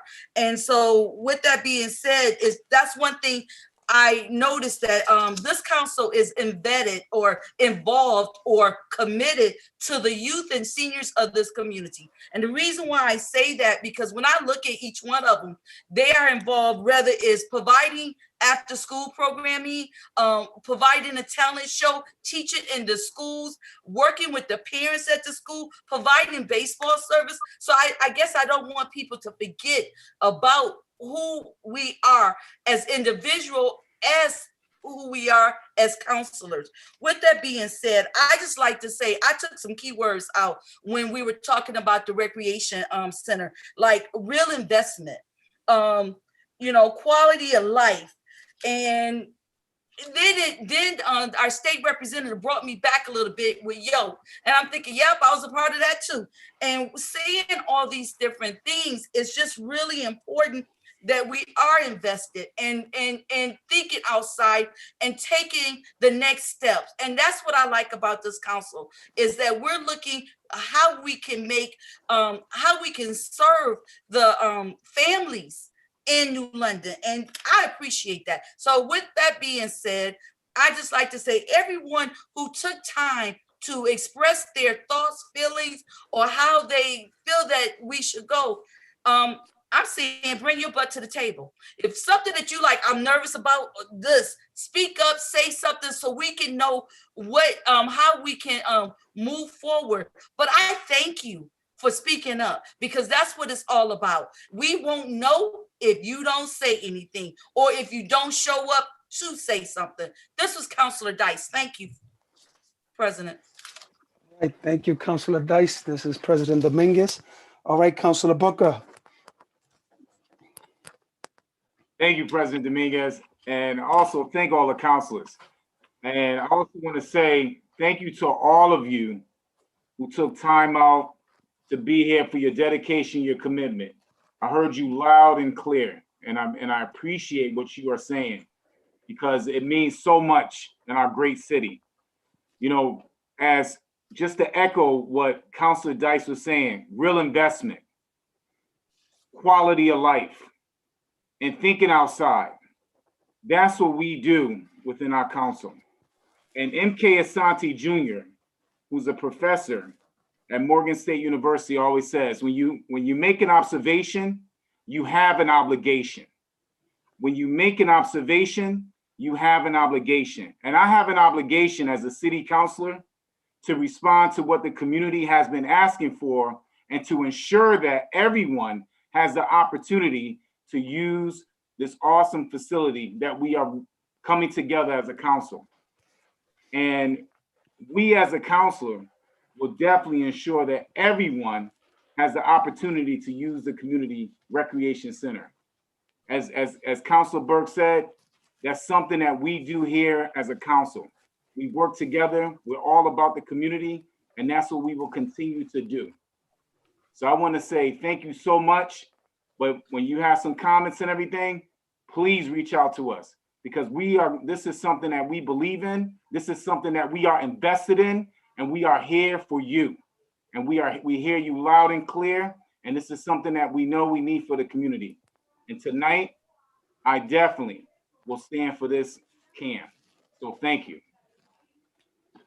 All right, thank you. This is President Dominguez, excuse me. Thank you, Councilor Booker and all the other councilors. And I'll just be brief. I want to just say a couple of words on those that commented today. But first of all, I just want to thank, you know what, Mayor Pastro, for years. You know, he's been trying to get a community center in the city. And I know he's not the only one, you know, for many years, others have tried, but, you know, him being the mayor and before that, the councilor, that has been his desire because he sees the need for that. And of course, you know, eventually Director Reyes stumbled with Brailsford and Dunleavy, and here we are. I mean, this is not magic. This is how things happen. So I believe this city is ready for a community center. I mean, we have had a explicit, clearly detailed meetings. We have had cost evaluations by Director McBride just prior to this meeting. I mean, that will answer many questions that many people have. But the reality is, you know, a community center is important in a city because I believe it unites people. I love the story that Janelle told, that I think it was Councilor Booker, if I'm not Councilor Goodwin that read it, and about seeing the generations come together. So can you imagine your grandma, all right, your mom, and then you as a basketball player going to the community center, and she's doing her knitting class, the other one's taking swimming lessons, and the other one's playing basketball all together in a community center, okay? Unless you have a community center, all right? You can go to Planet Fitness, right? Then someone can go, we don't have a pool right now, so I don't know where they're gonna go. It won't be here in New London, all right? So think about that, you know, and we have the option to do something great in the city and to be proud of doing it. And you know what, this is what I've been hearing for most of the people that have support. This is an investment in us, you know, and one of the things that we as councilors from the beginning, we want to make sure that New London comes first. And Brailsford and Dunleavy, they have told us that New London household incomes is what we're dealing with first. That's top. That's top. And for me, that's enough. You know what? If we're included, if it's going to be built in our city, then we have to be number one. O en español, número uno. We have to be number one. So I have great faith. I have great excitement. This is going to be happening. I mean, and I know that some people have doubts about it, but you know what? Just like Councilor Dice expressed it, come to the meetings. We have had several meetings. We have several public presentations about this. You have our emails. You have, you know what I mean? You have the mayor who's willing to hear you. You have us as councilors. You have the state rep here. And we're pushing forward with this. We have Director Reyes, who's been doing a lot of the work too. All right. So we're here because we want to make a difference, and we know that this community center is important, and it's going to happen. This is the time. And I know that Board of Education member Doherty was saying, when is the right time? Well, now is the time. This is the time, and this is going to be happening. So come together. Let's work together. I know the other issue, I know there's a lot of people that are worried about the $30 million bond. We're not bonding for 30 million. We might not need those 30 million because we're going to be doing campaigns to do fundraisers, all kinds of different campaigns that we're doing. So we might not even reach the 30 million. But the important thing is that this is going to be a community center for everyone in New London. I want you to understand that. Everyone. It's not only for the youth, because it's great. The youth is great, but it's going to be for middle-aged men, middle-aged women, grandmas, grandpas, you know what I mean? Great-great-grandfather. I mean, for everyone in the city. So that's why I'm excited. And it's going to be a nice place near the water. Why shouldn't we as New Londoners deserve that? We invest in so many other things. So with that said, I just want to touch on something else real quick.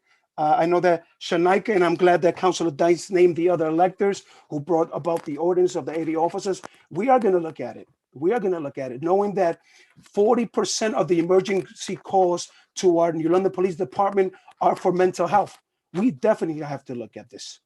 We definitely have to look at it. So that's something that we're going to be looking at it. We're going to refer it to a committee, and we're going to have those dialogues. And eventually we're going to make a decision on that. So with that said, one more thing, Mr. Perro talked about the public works. That's something that we're going to be looking into. We need to, of course, again, hire more workers in that area for public works, because that's important. So with that said, I am going to be silent and be quiet and move on to what's next. All right. So thank you. And thank you everyone for your comments, and again, for being here tonight with us. At this moment, I'm going to go to reports and communications, and we'll have Director of Law, Attorney Londrigan. Any counselor that has a question for Attorney Londrigan, please let me know, raise your hand, and I can call on you. Okay. I think I talked to zero today. Did you, Councilor Booker, I'm seeing your hand, you're waving. Are you okay? Councilor Booker, go ahead. Through you, President Dominguez, to Attorney Londrigan. Is he here? Yeah. Yes, he's here. I'm here. All right. For CAM 8.8 this evening, regarding a contract for energy in the city, on page 1 of the backup for the CAM, Mr. Sear makes mention that the original CAM that was tabled at the January 4th City Council meeting regarding this may need to be brought off the table and amended. Is that the case with the CAM, with this CAM? Just for clarification, will we need to revisit the table CAM from January 4th? Yeah, for the record, Attorney Jeffrey Londrigan, no, you will not. The matter that was tabled at that meeting last month was tabled indefinitely.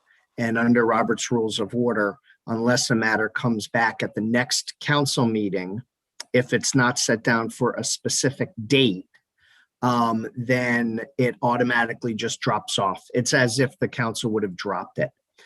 So in order for this matter to come back around, it had to be put on as a new CAM.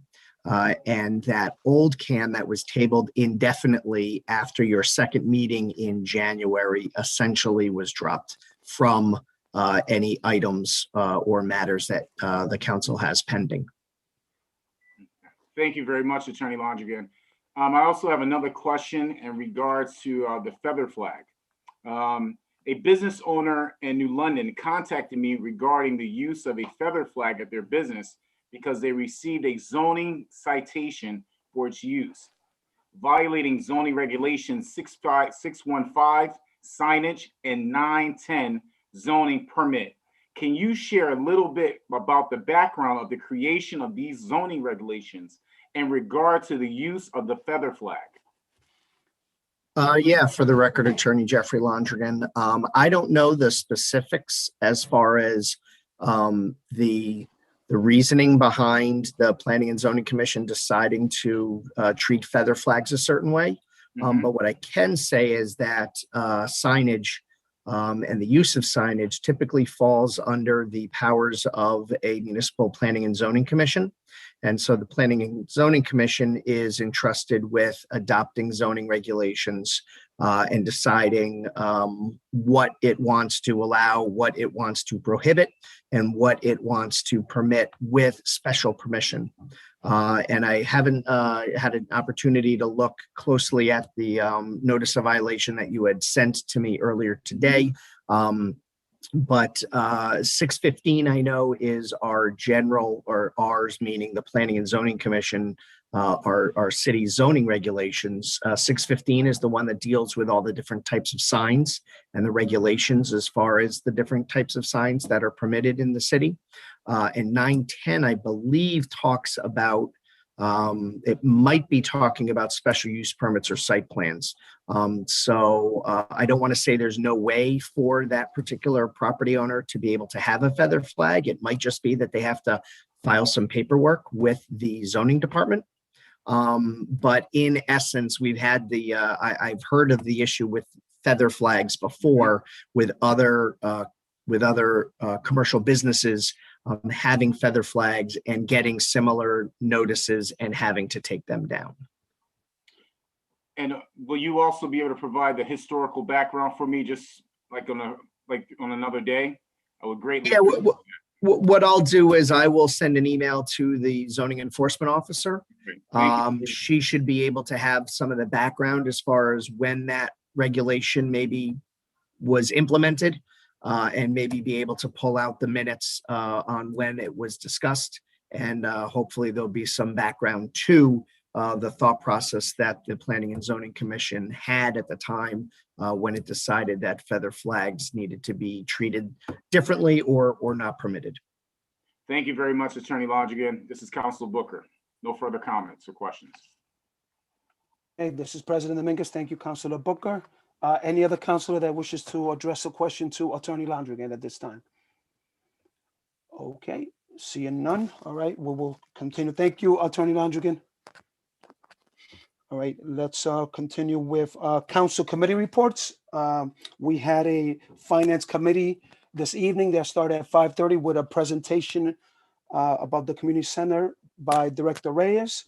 And we also had a presentation of long-term cash flows by Director McBride, and also moved up at least 3 different CAMs that we're going to be voting on this evening. All right, with that said, I'm going to call on Councilor Goodwin. You're muted, sir. Thank you, Council President. Councilor Goodwin here. So today we had a Economic Development Subcommittee meeting in which we took up Barbara Neff's, Ms. Neff's contract for city event planning for the 6 events. We altered our contract to fit the needs of not only our residents, but our businesses for 1 year. And that contract was successfully taken out of committee and voted up to the full council today. And I continue looking forward to supporting that. Thank you. Okay, this is President Dominguez. Thank you, Councilor Goodwin. At this time, I'm gonna go to the next item, which is the mayor's office communications. Okay, good evening, Mayor Passo. You have the floor, sir. Morning, Council President, members of the council, community, and staff. Where to start? I'm going to try not to take up a lot of your time tonight. I'll start with the storm. First of all, Public Works came in early this morning and started, and they'll be working very hard throughout the night.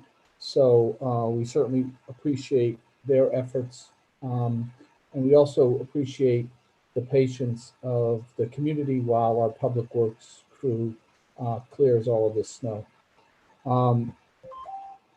For the interest of people who heard the siren that got stuck last night, the emergency siren, that was an attempt to broadcast the emergency parking regulations.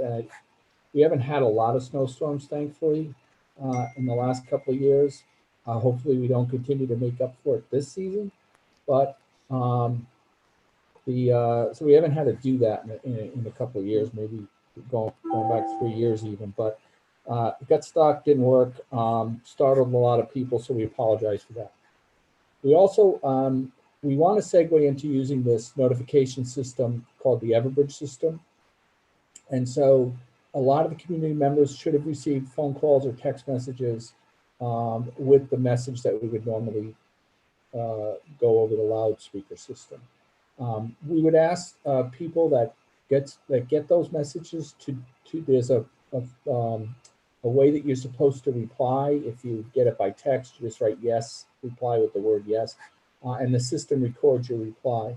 We're testing this out. We did, we sent out, I don't have the numbers in front of you, but let's say we sent out 40,000 messages yesterday. We only got a very small percentage, maybe 10% reply rate. So either people aren't replying or they're not getting the messages, but we're trying to figure that out. We're just trying to find a way to communicate with people. Do want to thank everybody for making sure that the parking on State Street and Bank Street was clear. People have certainly got that message over the years. However, the municipal parking lot, it's impossible for our public works crews to clear that parking lot. At last count, there was close to 30 cars that were ignoring the regulation. That makes it very difficult for our crews when they cannot clear the lot. And then of course, they also get blamed, or we get blamed, the city administration gets blamed for doing a poor snow removal job. You can't operate a pond, can't remove snow if there's cars every other parking space in the parking lot. So we need the community to cooperate on those efforts, and then some of the side streets and smaller streets. Also, we need cooperation with our parking regulations. I also want to recognize our fire marshal's office and our detectives for the job they did investigating the tragic fire of 500 Pequot Avenue. There was a great deal of scrutiny on the city, on our fire department, and our investigation efforts nationally, if not internationally, because of that particular fire, as you probably know. Very, very high, high visibility event, and they did a phenomenal, amazing job right down to the press conference, which had every major media attend, and they had to field the questions. And so not only for the diligence of their report that they released, but also for the way they handled themselves and represented the city. They enjoy great kudos for that. One last shout out to some of our employees, and that's of course the rec department. I was able to honor the rec department staff that is running our hybrid remote learning centers that the rec department is running, the 3 of them, and recognize the employees that are doing that work, working with our children and giving them a safe place while they're not in school and while they're doing remote learning. And that is a phenomenal program that we've set up and is helping our children to get through this pandemic. We've discussed Black History Month. I want to congratulate the day paper, Connecticut College, and our Public Safety Policy Review Committee. Efren, you were a panelist. Excuse me, President Dominguez, you were a panelist. We continued the conversation on race series. It was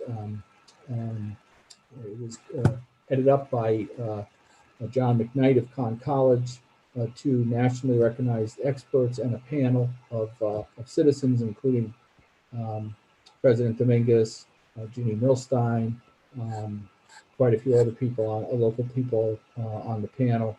And it was, I just thought it was a wonderful event, and I think it moved the conversation forward, if you will. Testing and vaccination. We are actively engaged. I want to thank Ginny Milstein for, she's just working her tail off trying to help on a local level to solve some of the issues and access to vaccinations. We believe, I wish I could say that we've been able to resolve all of the issues, but as of today, working with Jeannie and working with Ledge Light Health District, we believe we're very close to providing meaningful assistance to our 75 and older population to get all of them access to this vaccination program and appointments, and then be able to build off that as they expand eligibility for other groups going forward. But it's when it's not unique to us. It's certainly, as you know, a national issue, if not a state issue. Rolling out the vaccination program. I do want to recognize if Representative Nolan is still in the meeting.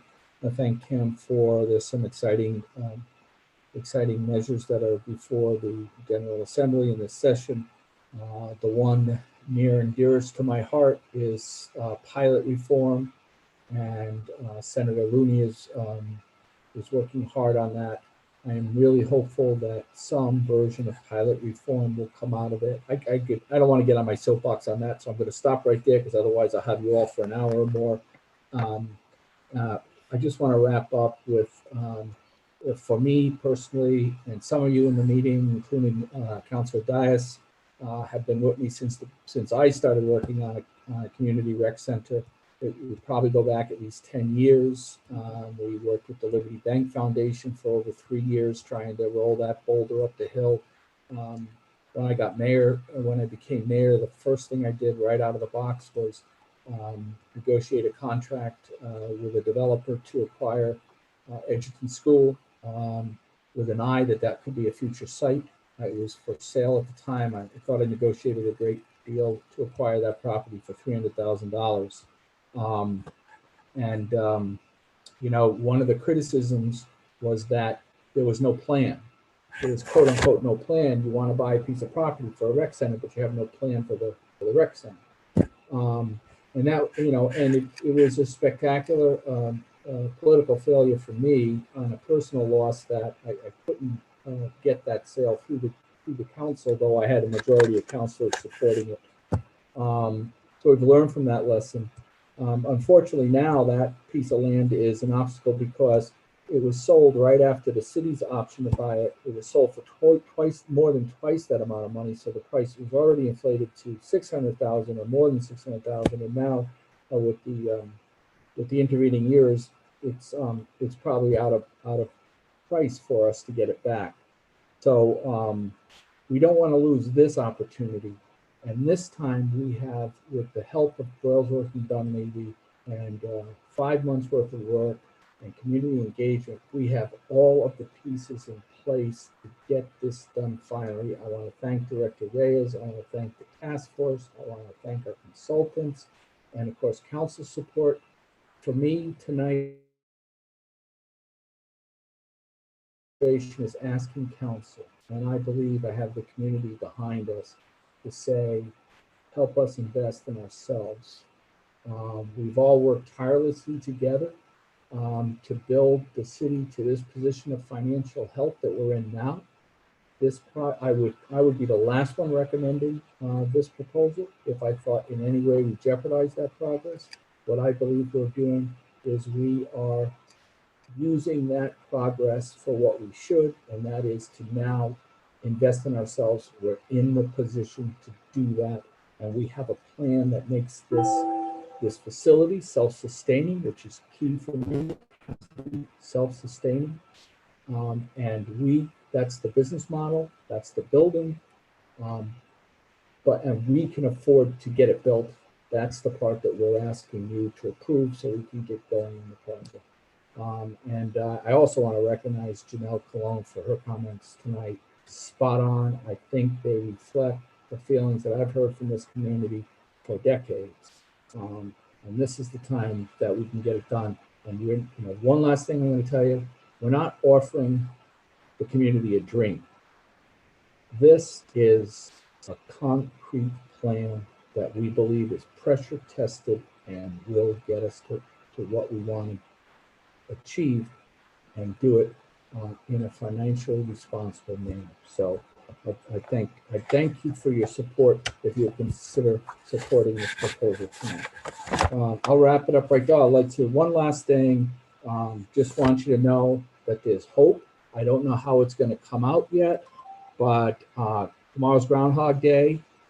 There's a very good chance that he's going to come out and not see his shadow, and we're out of the woods. But I can't promise you that. And when I look at my weather app, there's sort of like a little bit of sun peeking out of the cloud around 7 o'clock. So it's touch and go. It's touch and go. And be very disappointed if the sun's out tomorrow morning, because that's not what we want. We don't want him to go back in for 6 more weeks. Okay, I think we might be out of the woods. Keep your fingers crossed. All right, thank you. This is President Mingus. Thank you, Mayor Passero. I don't know if any of the councilors have any questions for the mayor. Okay, go ahead, Councilor Dice. This is Counselor Dice. It's not questions, but just something that I want to make note of. Maybe the reason why people didn't answer that phone number because it's a Hartford number. So we need to make note, maybe on our website, that if this number appear, please answer because it's dealing with parking. The other thing is that thank you, Mayor, for acknowledging that that I was in there at the beginning trying to get a community center. But I don't want to forget Chris Baker, because Chris Baker was a junior in high school, and I had to bring him home that day because we had the opportunity to testify in Hartford. So with that, and then I want to acknowledge just the God Art Center, because the Drop and Learning Center had the opportunity and continue to have the opportunity to serve middle school kids at that site. But also when I have issues where we had a situation where we didn't have a heat for a week, the God Art allowed me to bring my younger kids over there. So I just want to acknowledge them as a community partner that's making sure that these families out here that's working have a safe place for their children. And just want to say thank you on behalf of the council too for believing in our community partners and making it possible. And then I want to acknowledge just that the Drop and Learning Center do Black History Month. We do Black History Jeopardy. It's going to be February 17th. Look on my Facebook page. I would love to see people out there. It's with the Black engineers from General Dynamics. We've been doing it for over 7 or 8 years. It used to be Kente doing it. Now it's been the Drop for the last few years. So just want to put those things out there. And then if I'm not mistaken, was Eunice Wallace our first Black mayor here in New London?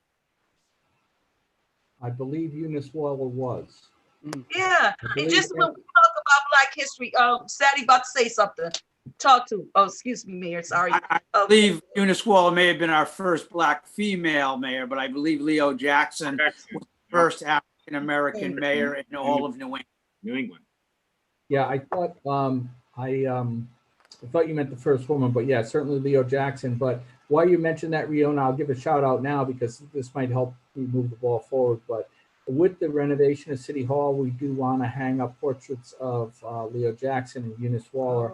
Nice. We don't have them, but I need to track down the portraits. So anybody that still has connections with the families, we'll take care of all the expense, but we do need to get some portraits from their families so that we can get them framed and put up in City Hall. So thank you, President, for allowing me to go off the cuff again, and thank you, Mayor. This is Councilor Dice. That's okay. This is President Mingus. Thank you, Councilor Dice. Any other? Councilor Booker, go ahead, sir. Mayor Pastor, I just want to thank you very much for acknowledging Waldron Pokey Phillips. Words cannot describe the impact on the community, and the work that he did will continue to live on. So I really appreciate, just the acknowledgement. I mean, he was such a trailblazer. So thank you. Thank you, Councilor Booker, for those words. And thank you, Mayor, for doing that tonight, this evening. Any other councilor with a question? All right, I just have a quick comment. I did get that phone call, Mayor Passero. The good thing is it wasn't like Councilor Dice's was Hartford number, but the message was left, so I was able to hear it. So I was excited about that because it's a different way for us to communicate with our residents. So I did reply back. I was one of those, that did reply back. I think it's an exceptional thing that we're doing looking at different ways to be able to bring, information to our residents, especially like in emergency situations. So thank you. With that said, okay, we are done. Thank you, Mayor Passero, for addressing us tonight. Okay, so at this time, we will move to the consent agenda item. Go ahead, President Pro Tem Natsatsas. President Dominguez, consent agenda, the consent agenda proposals set forth at the regular meeting at February 1st, 2021 are either one, accepted for the record, two, referred to committee name, be acted upon as proposed, or four, consented to as proposed. Can I get a second? Counselor Dice, second. Okay, thank you. This is President Dominguez has been seconded by Councilor Dice. All right, at this time, I'm going to read these. Okay, remember, if you're going to pull it, make sure you let me know so I can write your name down. Okay, so here we go. 7.1 A, B, C, D, E, F, G, H, I. Paul. Okay, sir. Thank you.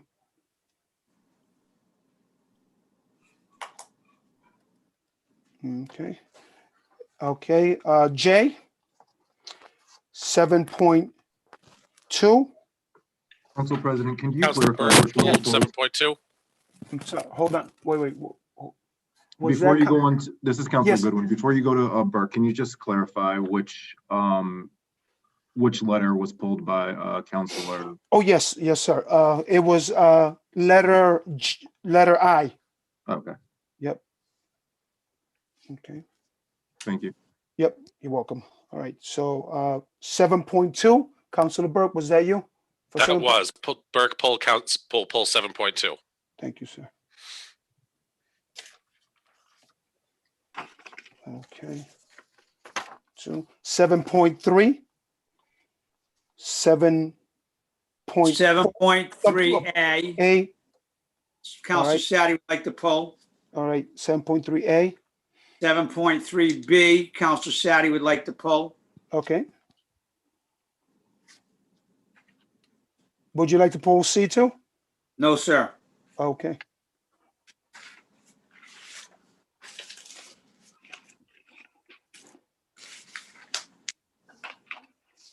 All right. All right, 7.4. 8.0 new business. 8.1. 8.2. 8.3. 8.4. Counselor Sadi would like to pull 8.4. Okay, thank you, Councilor Sadi. 8.5. Was that, did someone just say Paul? No, okay. Thought I heard somebody, all right. So 8.6, 8.7, Paul, 8.7. Who was that, please? Councilor Booker, Thank you.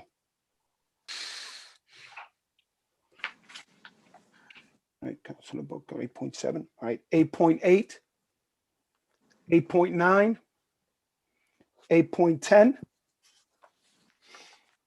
Okay. All right, 9.0, no appointments, no executive session, and then the last one, adjournment, okay? Let's go to President Pro Temp Nartatis. Yes, thank you, President Dominguez. All items having the unanimous support of the city council are hereby adopted with a single roll call vote. The motions are seconded. The chair calls the roll and the chair declares the motions to be unanimously voted and adopted. Can I get a second?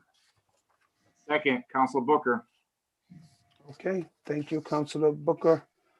City Clerk Ayala, roll call, please. Councilor Burke, Yes. Councilor Booker Jr., yes, President Dominguez, Yes. Councilor Sadi, Yes.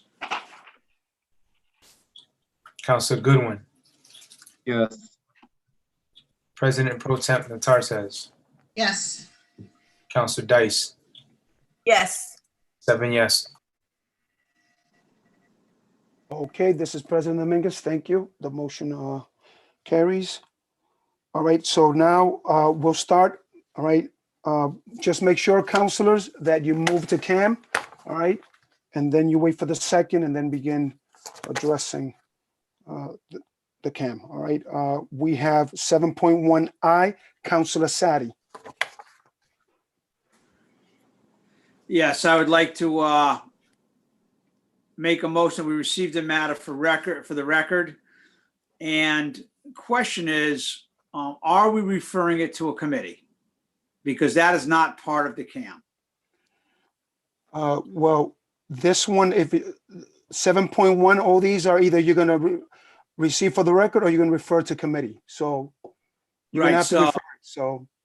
So is it going to be referred to a committee, or are we just receiving it for the record? No, well, you pulled this, so what do you want to do? Do you want to refer it to a committee? I do not. Okay. So if we're just receiving it for the record, that's fine, but I didn't know whether or not it was going to be referred to a committee or not. And if so, then I would like somebody to amend the CAM to refer to whatever committee they want it referred to. All right, so Councilor Sadi, all right. So you pulled it because you thought that one of us was going to refer it to a committee? Correct.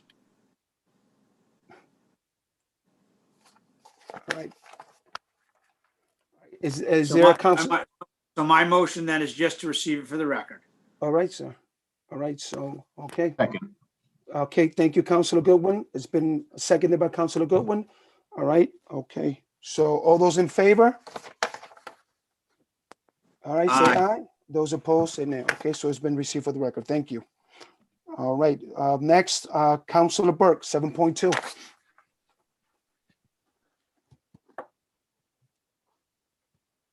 Sorry, this is Councilor Burke, move the CAM. This is Councilor Dice.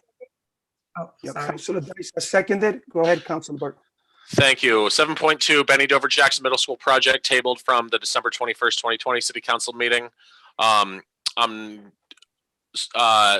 So this CAM, again, as was stated, was tabled from December 21st.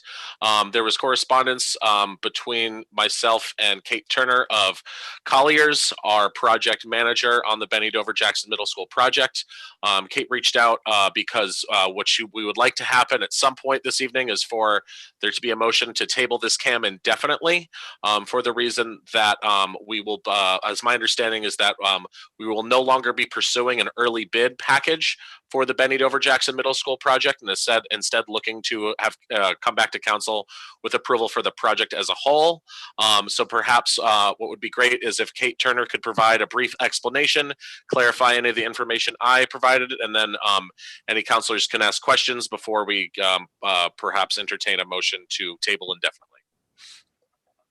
So through you, Mr. President, to Kate Turner of Colliers, if you could just give us a little summary of what's going on. Thank you, Councilor Burke. This is Kate Turner with Colliers Project Leaders. So James did a great job of explaining what it is that we're looking to do here. So we're looking to take a more financially conservative approach to beginning the project. Initially, we were looking to award these early bid packages in order to get out to construction. However, we felt that the most financially conservative route to take here was to wait until we had all bid packages in place and a full guaranteed maximum price contract to bring before City Council so that we have an executed full contract prior to beginning construction. Okay, this is President Mingus. Thank you, Kate, for that information. At this time, are there any questions from any of the councilors? Okay, yes, Councilor Goodwin, go ahead, sir. Yes, thank you, Council President. I will actually wait because Councilor Sadi had his hand up and he's on this committee. So I would actually like to hear his input before I have my question. All right, this is President Mingus. Thank you, Councilor Goodwin. At this time, Councilor Sadi, you have the floor, sir. Yes, so through you to Kate Turner. Kate, part of this CAM 2.06 architectural woodwork you were asking for $775,500. Is that correct? That is correct. Yeah, and my notes indicate that in scenario E, which was approved by the School Building Maintenance Committee, the laboratory casework was at $238,200. Could you confirm that, please? Thank you, Councilor Sadi. Yes, I can confirm the laboratory casework will be an additional value that was an alternate that was approved recently by the School Building Maintenance Committee. The $700,000 that we were seeking original early approval for is the total bid value for all millwork within the project. Not just, yes, not just the science lab, but the entire project. Okay, and my understanding is that you are no longer interested in doing any early bid packages. That is correct. We'd like to approve one whole package in the contract with O&G Industries. Thank you. And then through you, President Dominguez, to Attorney Londrigan. Attorney Londrigan, if we were to table this matter indefinitely, would we be able to bring it up at a later date, or would it have to be reintroduced? This is Attorney Jeffrey Londrigan. It would have to be reintroduced, but that's nothing more than putting the exact same language and have the CAM read identically to the way that it reads this evening on a future agenda.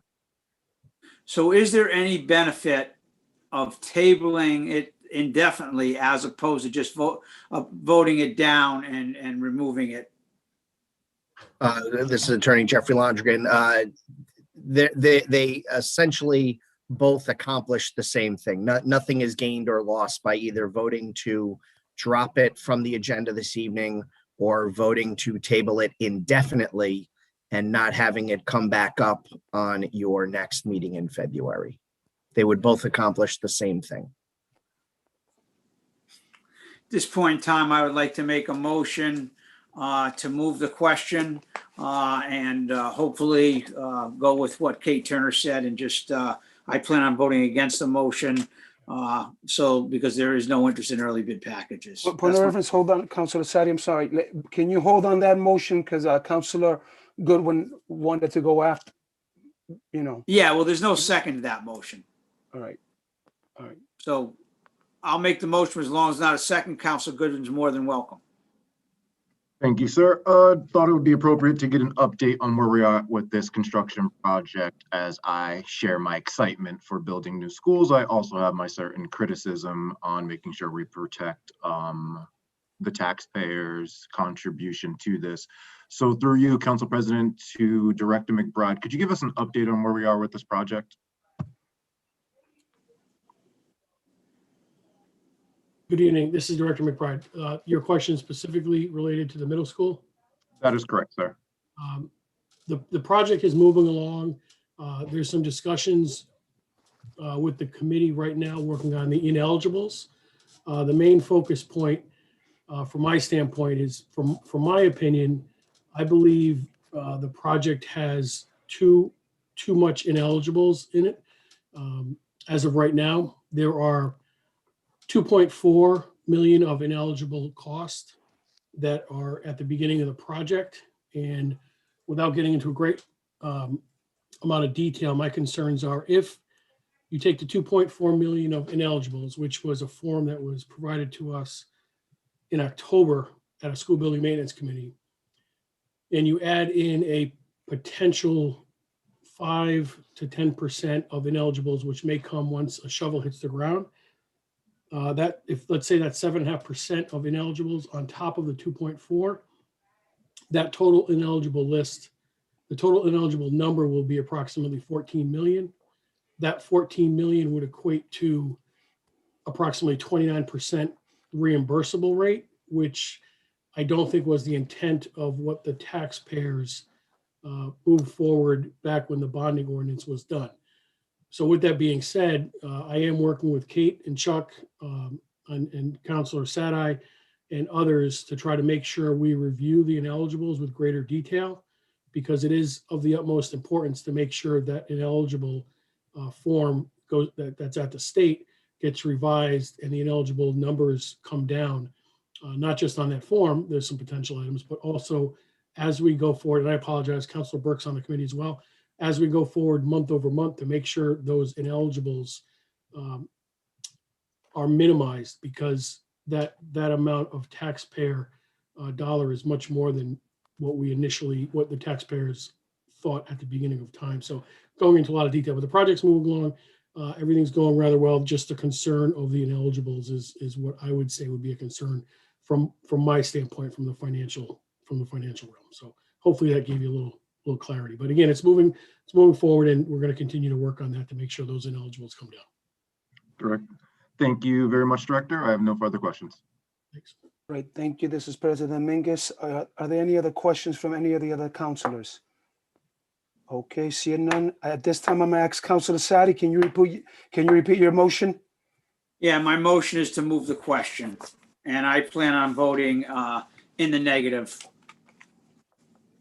In other words, to move the question. I do not think we should vote in favor of early bid packages.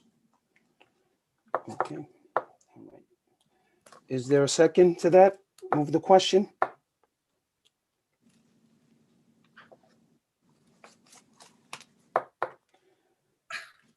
Okay, the motion doesn't pass. Okay. All right. This is Counselor Burke. Could you give us some clarity? Go ahead, Councilor Burke. Yeah, thank you. I think it's just a stylistic choice, John. Whether we, again, as Attorney Lundergan said, whether we vote to table indefinitely or vote no on the proposal, essentially has the same result. So, I don't know if there's consensus one way or another. It seems to be quite simply a stylistic choice to me. So I have no strongly in favor one way or another. Just would request that we either table indefinitely or consider the question and vote no. This is President Mingus. Well, make the motion. Make the motion, Councilor Burke. I will make a motion to table 7.2 indefinitely. I will second that motion. Okay, it's been seconded already. Okay. All right. Any discussion? All right, seeing none. Okay, let's vote. Hold on and make sure. All right, all those in favor say aye. Aye. Aye. Those opposed say nay. Okay, the motion carries. Thank you very much. All right, next is 7.38. Councilor Sadi. Move the CAM. Counselor Dice, second that motion. Through you, Council President, to Finance Director McBride. Is that okay, Council President? Yes, sir. Yes, sir. Thank you very much. Director McBride, have you had the time to review this bonding request? I have done a preliminary review, and I have asked for additional paperwork and documentation from them, with the thought that there is a possibility that this could potentially go to the state for some reimbursement. So I haven't fully vetted that option out to see if there's other methods that we can move forward with. If we were able to do that, and the chances are somewhat slim, to be honest with you, because it's such a small amount, we would pursue that route. But I will be sure that we have quotes and due diligence before anything moves forward. This ordinance in front of you gives you the ability to move forward with bonding if there's no other alternatives to take care of it. So I'm comfortable with moving forward with the project as is. However, there will be, as there is with any cost that we involve, such as infrastructure improvements that Director Sears does or anything else, there will be things that will be done to make sure all the I's are dotted and so forth. So I'm comfortable moving forward at this point, but again, we're always looking for proper documentation and other ways that we can reduce costs. And you serve on the School Building Maintenance Committee? Yes, I do. And have you ever seen this issue come up before that committee yet? I have not seen this come up before the committee. So I have no further questions of Finance Director McBride. I'm just wondering, is Public School Building Director still on? I know he was on the earlier meeting. Miguel Gauthier? Yeah. I'm here. Oh, he is. Miguel, do you know what year the Jennings School was rebuilt? The equipment that we're talking about is 2006. That's when it came on board. And so does that make it 14 years old? Yeah, it's about 14, 15 years old. Okay. And is it my understanding that this equipment should usually last somewhere 20 plus years? No, it is 15 years is the life expectancy. Okay, I have no further questions then. If I can just add, John, the issue with this equipment, it is all in an attic. To access that equipment is not an easy task. So if we don't do it proactively and wait for it to fail, it won't be an easy project to do as an emergency because of the location of it. So logistics would be a little bit of an issue. And how is the equipment functioning at this point in time? At this time, it is functioning. However, it is known that it is at the end of the life expectancy. So It's the type of thing where you're not going to have to do it this winter. You can possibly do it this summer if this ordinance is passed. That would be the idea, is to do it on the off time rather than waiting for it to break, knowing that it is at the end of the life expectancy, and then having to do it as an emergency and potentially having to shut down school should it fail in the middle of the winter. And is there any state grants available for this type of work? Not that I'm aware of right now. Thank you. I have no further questions. Okay, this is President Dominguez. Just a point of reference for everyone.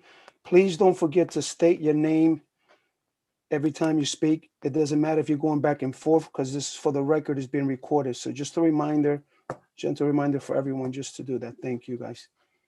All right, Councilor Dice, go ahead. This is Councilor Dice, and I just want to for clarification, I do believe my first year on council, we had talked about a capital campaign looking at replacement things in the schools before it happened. And I want to make sure it looked like this is what is being done, and noted that I appreciate that, because we have our children there and we need to look at all the equipment that's there and really think about what needs to be replaced instead of waiting to the last minute when things break down and we have to pay extra amount because it's an emergency. So I just want to put that on the record. This is Councilor Dice speaking. This is President Dominguez. Thank you. It's duly noted, Councilor Dice. Thank you so much. All right, any other councilor? All right, seeing none. All right, we shall vote on this. Cam, this is a roll call vote. So City Clerk Ayala, we need you. Councilor Booker Jr. Yes. Councilor Dice. Yes. Councilor Burke. Yes. President Pro Temp Natartes. Yes. Councilor Sadai. Yes. Councilor Goodwin. Yes. President Dominguez. Yes. 7 yes. Okay, so the motion carries. 7.3A, bonding for Jennings has passed. All right, let's move on to the next one. That's 7.3B, Councilor Sadi. Move to Cam. This is Second. Councilor Sadi. Second. It's been seconded by Councilor Goodwin. All right. City Council approve ordinance 020121-02 in the amount of 30 million through bonding to evaluate, plan, design, construct, equip the new community recreation center. The ordinance is given its first and second reading in the process of passage by title only, all councilors having copies, and the third reading of subject ordinance is adopted by roll call vote.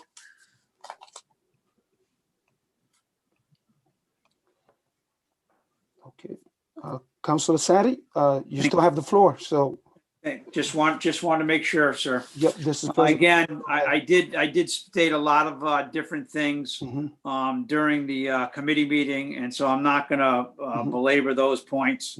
I just think that number one, as Mayor Pastro mentioned, I believe, about the community center plan for Edgerton, I believe I was in support of that.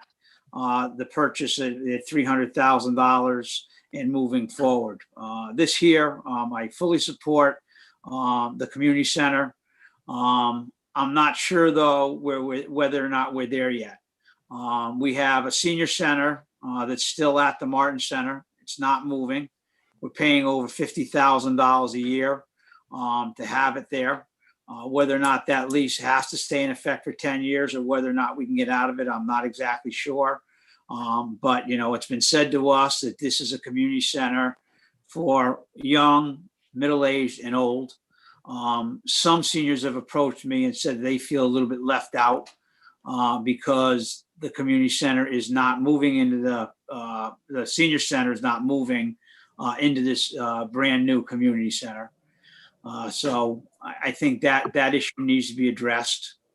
Again, just please keep in mind that when we take a piece of taxable property and give it to the city, okay, or take it, you know, back as we've done through eminent domain, give it to RCDA, and then when we're going to now request it back or authorize the mayor later on at this 824 to bring it back,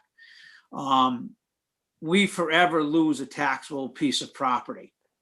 If we use a recreation property to build this facility at Bates Woods, we do not lose 5 acres of taxable property.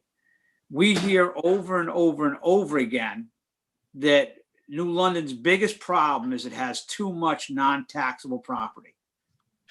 Why would we then want to take taxable property off the rolls? And I've heard the argument that, well, it's been 20 years, okay, and nothing has been done at Fort Trumbull, or little has been done, and how much is going to be done in the future. Well, please keep in mind that for probably 14 or 15 years of that 20, there was litigation that stopped a lot of development being done in Fort Trumbull. Okay, again, I appreciate all the work that is being done by all the community. I just think that tonight is not the time to go forward with this plan to spend $30 million of taxpayers' money through bonding at 1.5 or $2.5 million per year. And so I plan on voting against that motion. Also, just a point of interest. City of New Haven, many years ago, created a large recreational facility called the Floyd Little Center. Many of you that have been involved in high school sports have been there.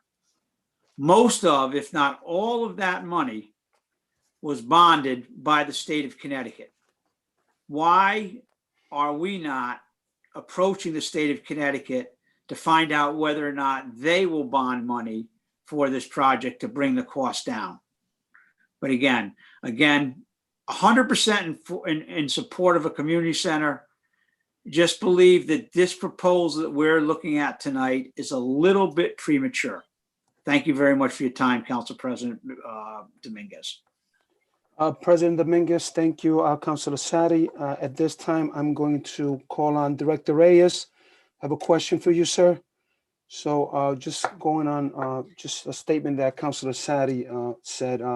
So is this community center, the way that we're paying this, is it, because you showed us how it was going to be paid, right? Is everything taxed? Is it just by taxes, or is it different levels that how is it going to be paid? So the funding models, right? Are we talking Yes. the facility, the maintenance, and the operations, or are you talking about the actual construction? All right. So with that, hold on. So Councilor Sadi, what are you talking about?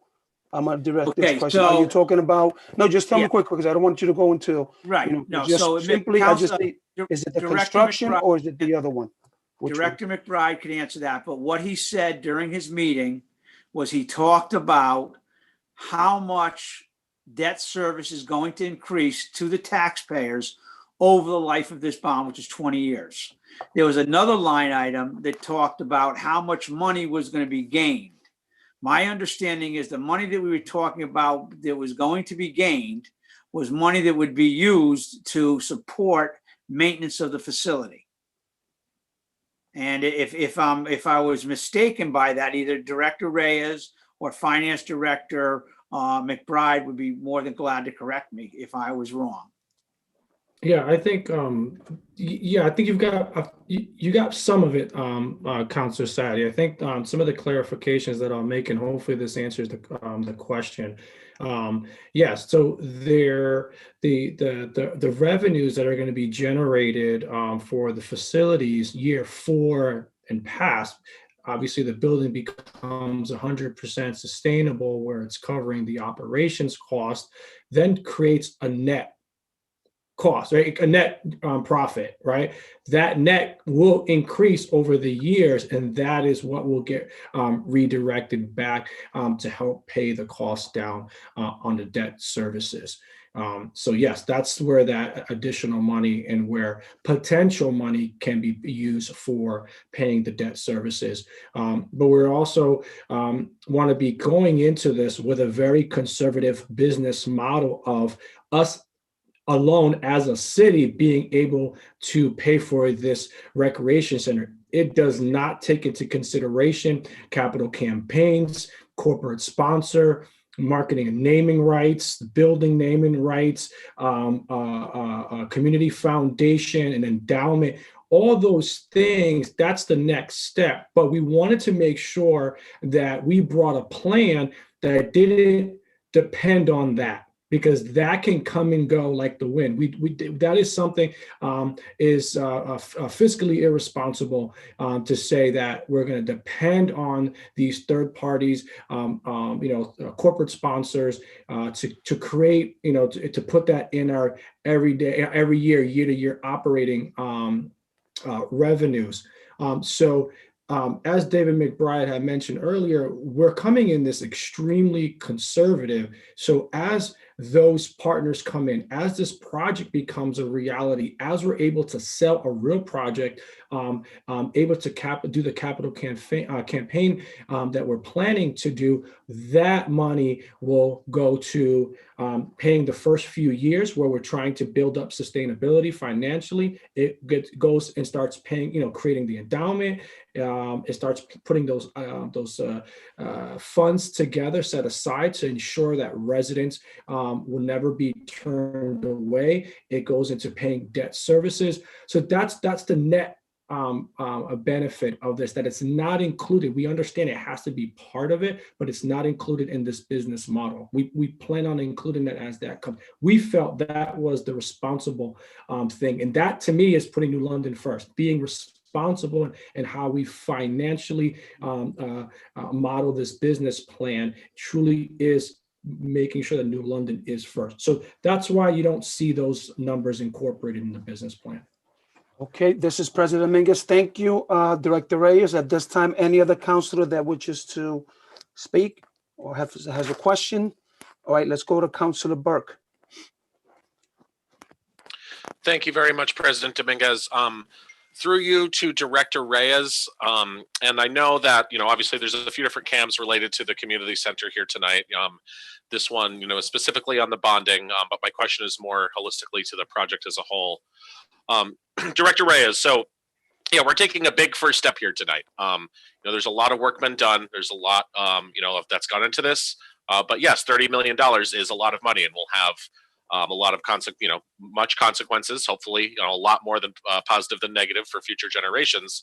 But I just wanted to have you maybe just give an overview and clarify of future steps and future approvals, that will come back to us in council. For example, I remember when the project was initially pitched, it was kind of this 3-phase operation of planning and feasibility, going into construction, and then actually the business model. So I'm of particular interest in, at what point would the business model, whether it be Brailsford and Dunleavy or another agency, be the sort of business operator of this center. At what point would that come back to council for approval? And any other, if you just could provide some insight on what further down the process steps are where we'd have say again in the future, that would be great. Absolutely. So I'm glad you brought that up because it's always good in this moment to kind of do a refresher of what we had spoken about and the intentions going into this. So yes, we are in the phase one of essentially 3 phases. The first phase is this planning phase. Tonight hopefully concludes that. And then we go into the second phase. So some of the things that were mentioned that were part of the next phase, yes, it's the governance, right? We have to understand the bylaws of this community center, right? We have to understand the approval, who's approving the use of this space. We will be going out to RFP, looking for consultants, engineers to do the site analysis and design. We need a project and client representative. We will look to, as mentioned in my speech earlier, we will look to start creating smaller task force that are more subject matter experts behind the finances of the business model, right? We want to start pulling the resource together to make sure that as we go through the process of designing, building, fundraising, that our business model always is at front, right? For front and foremost, New London first. If that needs to change, it is living and breathing to pivot as required through the process. I believe those that business model, what the membership rates would be, it's all part of public discussion. I want the council to feel that absolutely they're at the table when finalizing this. I want to say, and Andrew, you can correct me if I'm wrong, but my guess is that as we go through the second phase in the design and development of this, and we start looking towards bringing in who that third party management company would be, I think we have to keep the business model just a little bit where the concrete's not 100% cured, because once that third party manager comes in, it has to be malleable enough where they can come in and be able to work and operate with that and bring a value and improve that business model. So that's where I feel we're going to get to that point when we start looking at, all right, who's going to be doing the actual management of this building? What does that staffing look like? What are the programs? What are the partners, right, that we're the networking, we currently networking with? What does that look like? All of that has to do with the bottom line, which, from the bottom line up, we start making adjustments as required. But what we're presenting to you essentially is a conservative concept of sorts that we will firm up once we get all the players on the table. And I'll ask Andrew to kind of chime in, because we have these conversations all the time. I just want to make sure I didn't miss anything in the response to Councilor Burke's question. Yeah, Director Reyes, this is Andrew Lieber with Brailsford and Dunleavy. I just wanted to reiterate one point you made, which I thought was very salient, which is, all we're going for today is to be able to advance that project into that additional layer of detail and planning and implementation of this community recreation center as we move forward.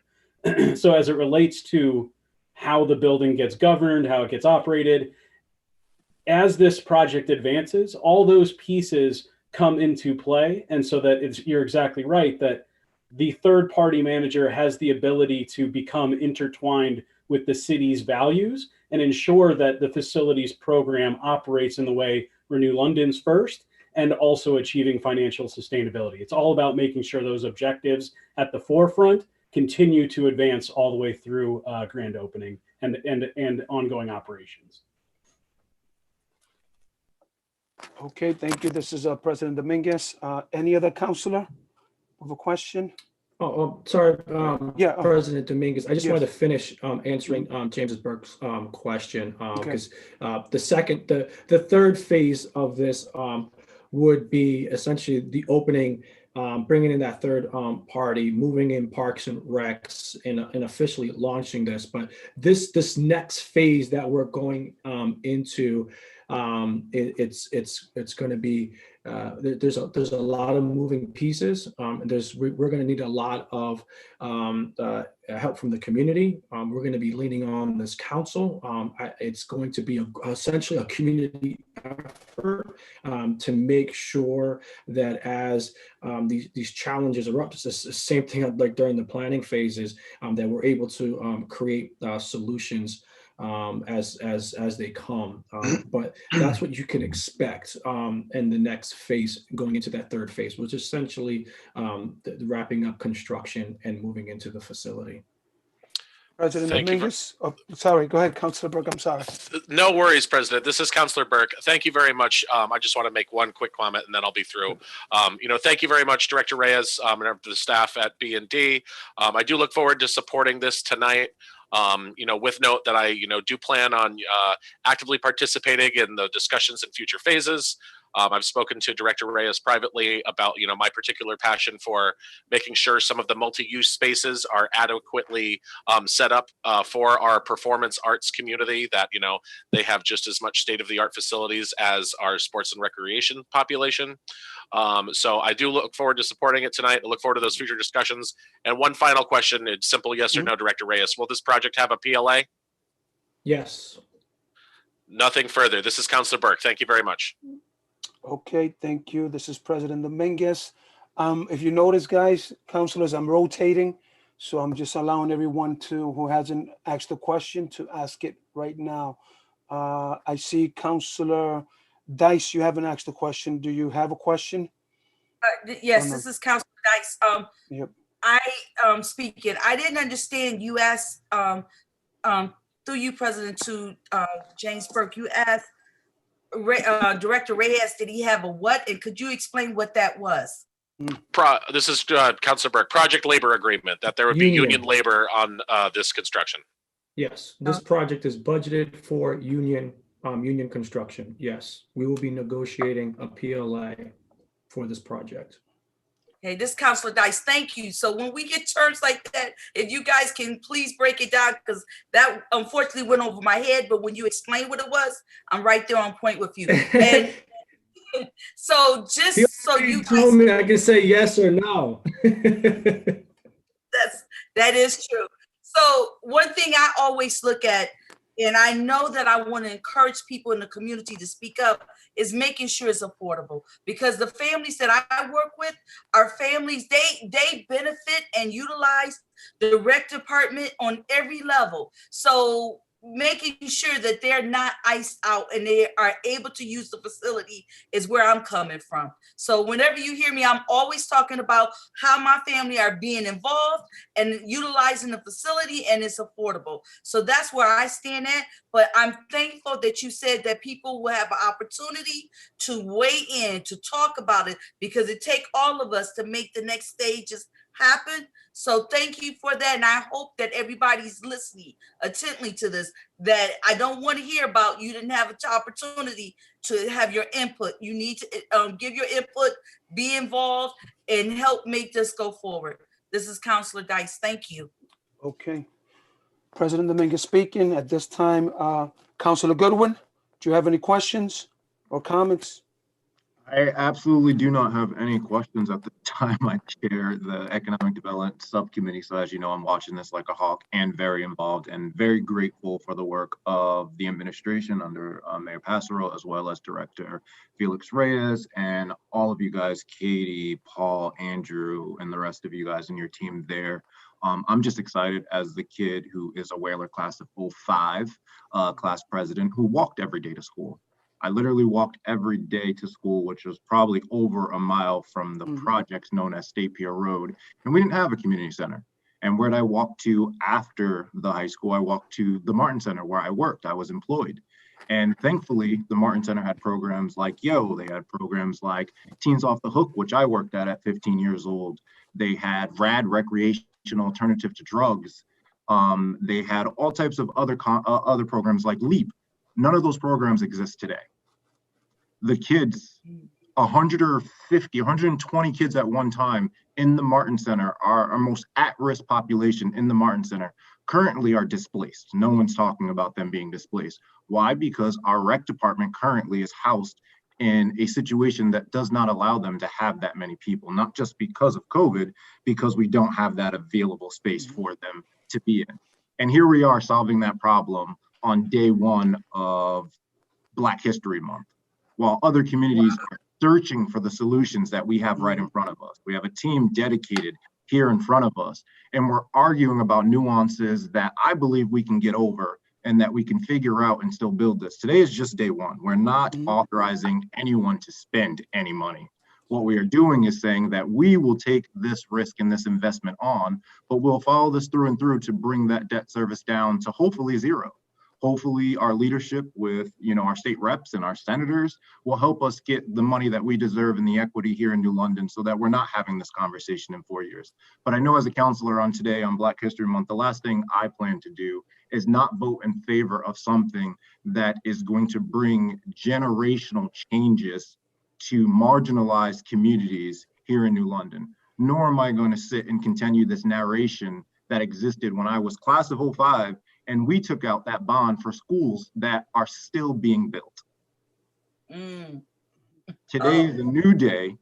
It's a new council that's reflective, and we have a team of professionals that are dedicated to not only hear you, but to execute this with future generations in mind. Today's a day that we embark on a new change. Whether you vote no, that's on you.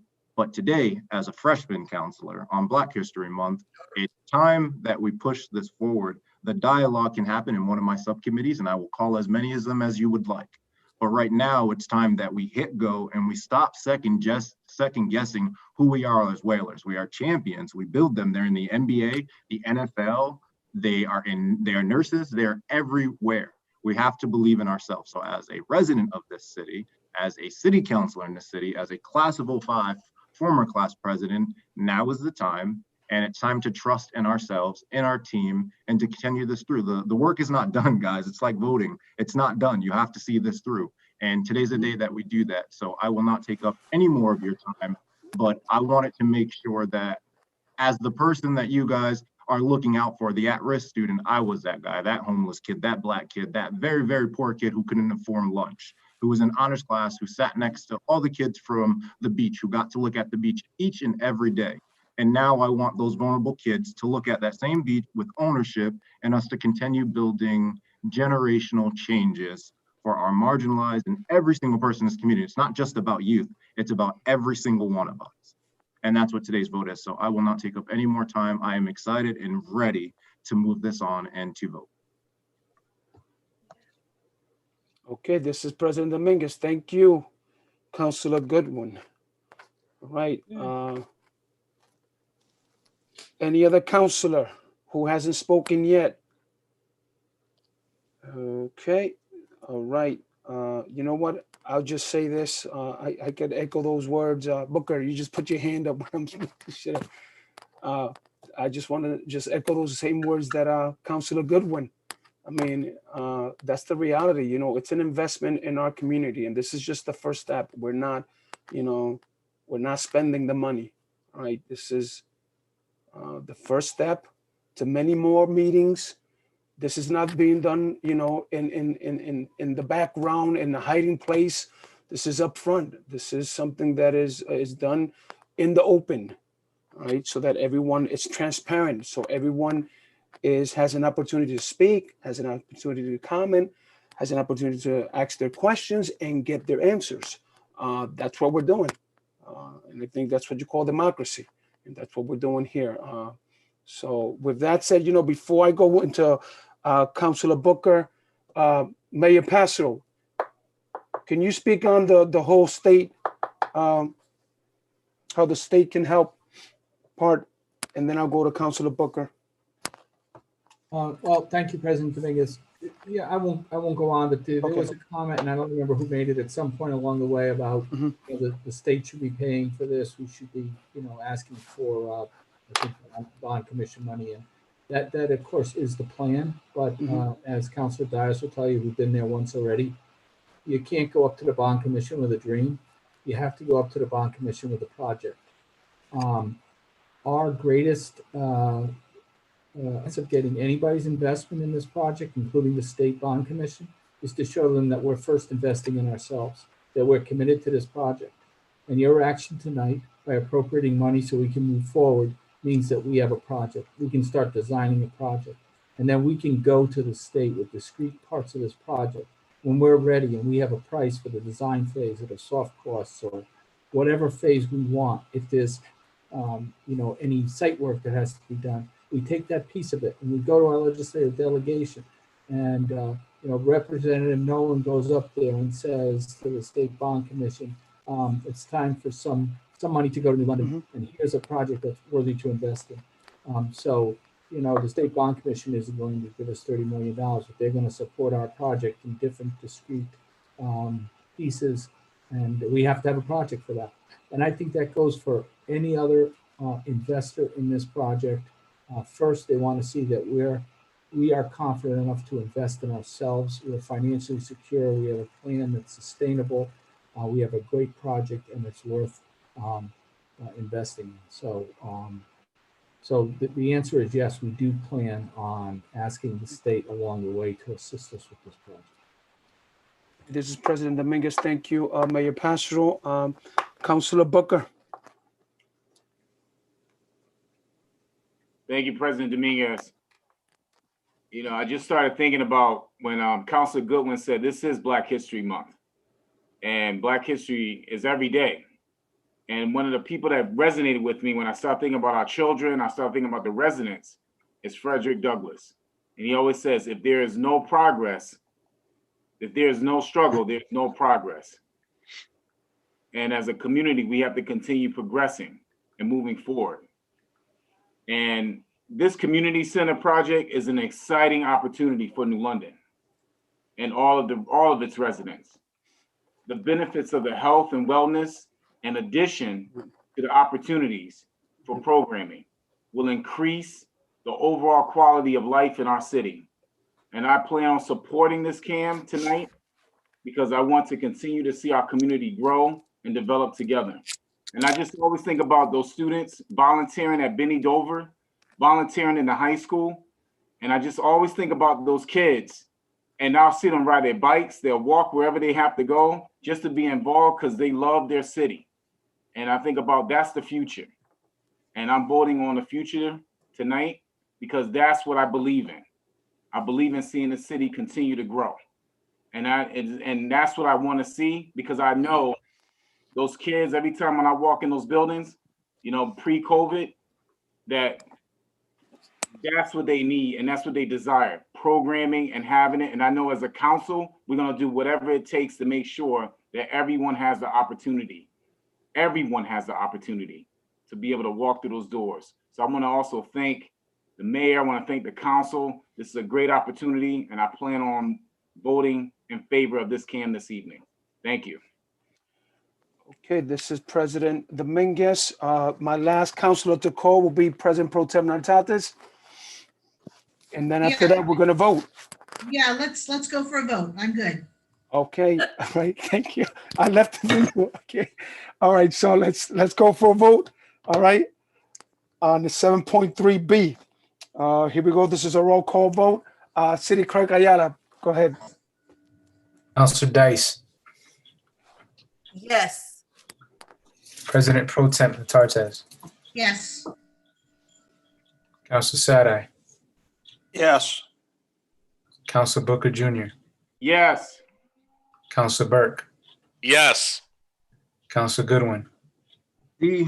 Yes. President Dominguez. Yes. That's 7 yes. Okay, so 7.3B, the bonding for Community Recreation Center. Point of has order. been- Could you repeat that number for me, please? Yes, 7.3B, Community bonding for Community Communication Center? I don't think I heard how many yeses. My computer messed up. It is 7 yeses. Thank you, sir. Okay. Thank you, Council. Great. All right, so at this time, I'm gonna take a personal point of privilege to thank Mr. Brailsford, who's here, and don't know if you would like to say a few words. I would. Thank you for calling on me. I didn't want to barge in and be out of order. But at B&D, we have a saying, I guess it's more of a mantra. It's very simple. It's that better is better. And as I heard people talking about the process moving forward and making sure that opportunities to keep improving the plan and getting it right would not be lost. It will not be lost because we dropped it. We will be advocating for the best thing we can do every step of the way. It's how we're built. And just listening to this conversation, and as you might expect, we've been talking to each other through email as it's been going forward. And we're really impressed and happy to see democracy at work. And it's been very moving to us, and you've inspired us, and we're going to give you our best. All right. Yeah. All right. Thank you, Mr. Brailsford, and thank you, B&D. Thank you for your guidance, for your help, and we're gonna move on. And this is great. Thank you, Mayor Pastoral. And Councilman Goodwin, it is not lost on us, and Yes. it wasn't before you said it, but I'm glad you emphasized the importance of the day that this vote is being taken. It's Yes. I think it's significant, and it'll make it easy for us all to remember when it happened. Thank you, sir. Thank you for that. All right, we'll continue to move on to the next item, which is 8.4. Councilor Sadi. Move to Cam. Second, President Councilor Dominguez.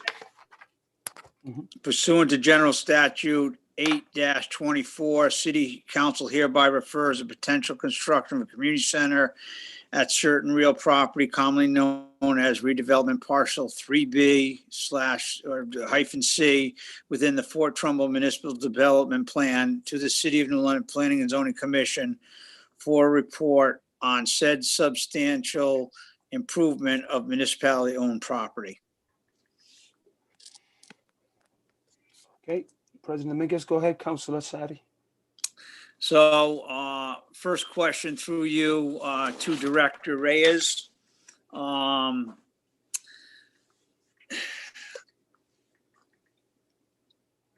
Do we presently hold title? Does the City of New London presently hold title to parcel 3B and C? Yeah, so the way I understand it, so it's easily explainable, is that RCDA holds title as agent. As you know, Fort Trumbull Peninsula has been the work and effort by RCDA to have the ability to procure and recruit development for those parcels. So they are the city's agent for those for those properties. And I'll defer to Jeff Larngigan. I think it's probably more of a it makes more sense from the attorney to give you more of a cleaner response, but that's layman terms. That's how I understand it. Right. So my next question was going to be to Attorney Landrigan.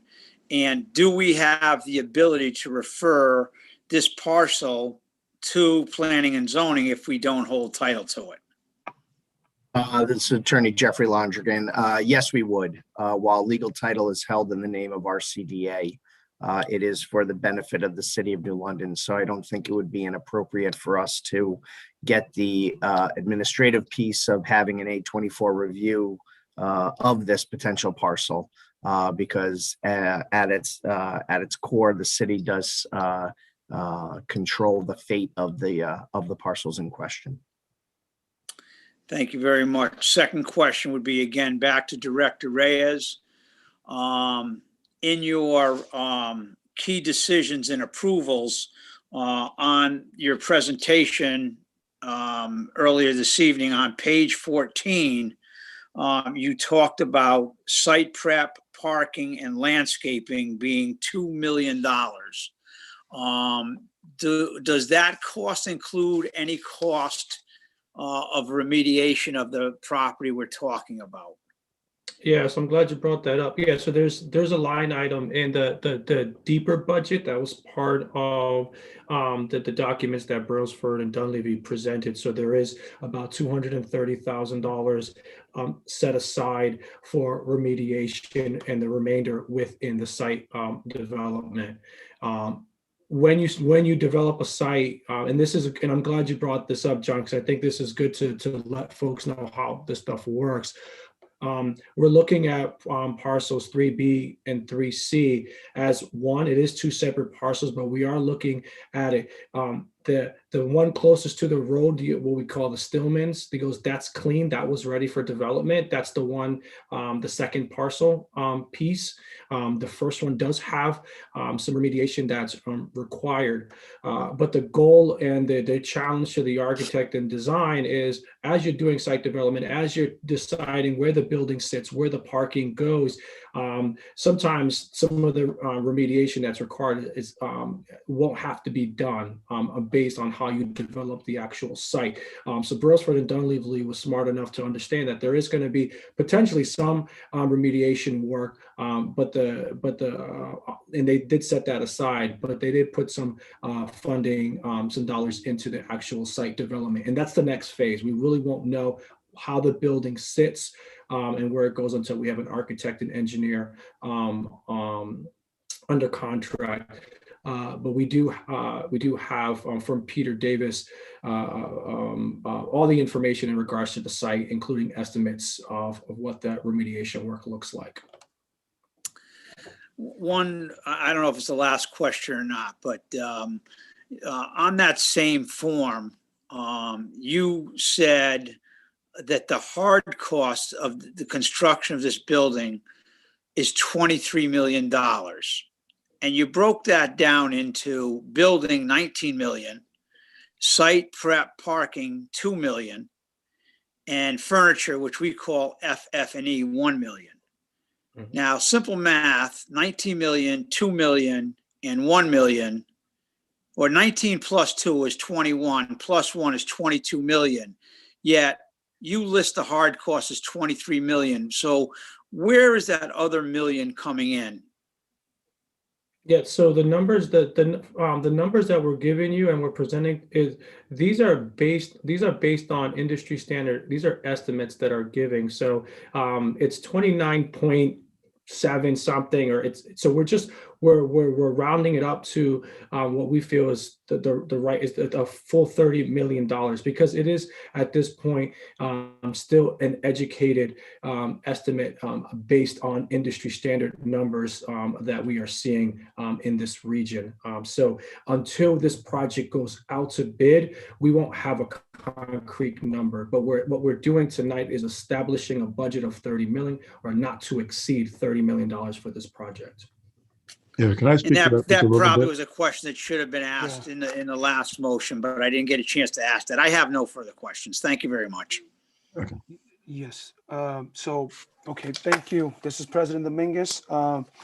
Any other counselor that wishes to speak or say anything on this? Okay, Counselor Goodwin, go ahead, and then Counselor Burke. Yeah, I'll use my time. I believe Mr. Brailsford he wanted to interject, so I'll use my time through you, Council President, to Mr. Brailsford. Go ahead, Mr. Brailsford. I was just going to emphasize that as soon as we're cut loose to get work on this, we treat the budget as fixed, right? So every decision, every recommendation we make will be designed to comply with the budget. So that's you don't have to worry about it ending up being 35 million or 30.5 million even, and we have to scramble around to figure out where the extra money comes from. This is a 30 million or less budget, period. This is President Dominguez. Thank you, Mr. Brailsford. Thank you for those words. All right, Counselor Burke, Did you have a question? Yes, I did. Thank you very much. Just one quick question. This is Councilor Burke through you to Director Reyes. Director Reyes, I appreciated very much in the Finance Committee meeting earlier when you had a picture up showing, where geographically parcels 3B and 3C are. My question, I know there's been discussion seen, much luck at development in Fort Trumbull, but possibly that this could bring, further development. So my question is, after we develop on parcels 3B and 3C, what other parcels are available for possible future development, and where geographically near the proposed 3B and 3C are they? Yeah, so if we need both 3B or 3C, if we need both of them, obviously that will consolidate those parcels. If we only need one, we'll still have 3 parcels left to develop, which is 1, 2, and 3. One is considered the hotel site, which is at the north end of it. We do have the parcels 2, which are along the, and there's several little tiny parcels like 2A, B, and those are along the waterfront. If you know Fort Trumbull, it looks like a track from the aerial view. Looks like a running track. That whole area, which is clean and ready for development, will be available. So there's going to be a potential for up to 3 more developments after this community center. I mentioned it early. I'm extremely optimistic by taking the initiative and putting the shovel in first. We have essentially created a new market with thousands of new people going into this peninsula that will create a need, a niche, a new market within that peninsula that will attract further development. I know a lot of folks, they talk about, wow, it's been 20 years. We've had several issues with floodplain certifications, the MDP. I mean, these are challenging parcels, and I don't want to make light of that or feel by putting this community center there. It wasn't because there wasn't an effort to try other projects, but what we're hoping for is that this community center will bring more opportunities, more creative developers that can figure out some of those hurdles that we have to face. But I'm optimistic. The beauty of all of this is that once we put this community center in this peninsula, we have forever guaranteed that this peninsula will not be exclusively a pocket of wealth. And I think as a planning director, that is something I'm extremely proud of, because as you know, in urban planning, pockets of wealth and pockets of poverty create an imbalance in our neighborhoods that have further far-reaching ramifications. This is smart development. And I'm proud of this council, honestly, for being bold to take this move forward. And I look forward to bringing a successful project to the city. One that, as a kid from New London, I don't say this too often because I kind of broke rank from being a New London kid. Now I'm in the administration and politics. Kind of broke rank a little bit, but those who know me know that I'm just a New London kid who came back to the city to do something special here. I'm a product of this city, and to be able to be part of this this project is the greatest crowning achievement in my professional career. And so I thank you for allowing this to happen. Hey, thank you. This is President. Oh, I'm sorry, Councilor. Oh no, that's all. This is Councilor Burke. Yeah. Thank you very much for your answer, Director Reyes. I was just thinking real quick, if we were still in City Hall, I'd love to, walk over to the tabletop of the ante room and be able to visualize that. So maybe if you could just email the council a parcel map of Fort Trumbull, just so that we're able to visualize it, that would be greatly appreciated. Absolutely. This is President Mingus. Thank you, Councilor Burke. Any other councilor who hasn't spoken yet that wishes to say something on this can? All right. Seeing none. All right, we're going to vote. Okay. All right. So all those in favor, say aye. Okay. All right, the motion passes. All right, section 8-24 referral. Okay, let's move on to the next one. Councilor Booker, 8.7 Veterans Field. FoulNet. Go ahead, sir. Move the CAM. Second, Counselor Goodwin. Thank you. The city council approves the request of the Public Works Director for the purchase and installation of a 30-foot high, 175-foot long foul ball net for Veterans Field, and authorizes the mayor to sign a contract for such in the amount of $38,009. Contract award is contingent upon funding being approved by the state from funds available in the city's LOCIP account. Through you, President Dominguez, to Attorney Director McBride. The Local Capital Improvement Program is a grant program through the state for projects in cities related to roads, bridges, and public building construction. The city is requesting $38,009 to build a foul ball fence at Veterans Field to prevent foul balls from entering the roadway. Just for clarification for the residents, if the state does not approve the funds for this project, what is the city's plan for the funding to build the fence? This is Director McBride speaking. I would have to work with Director Sear to see where and if potential funding could come elsewhere, most likely in the parks, parks area. We don't have any belief that that will occur. Our hope is that we will receive the LOSIP funding and we won't have to deal with that issue, but we would have to look elsewhere for the funds if it was needed.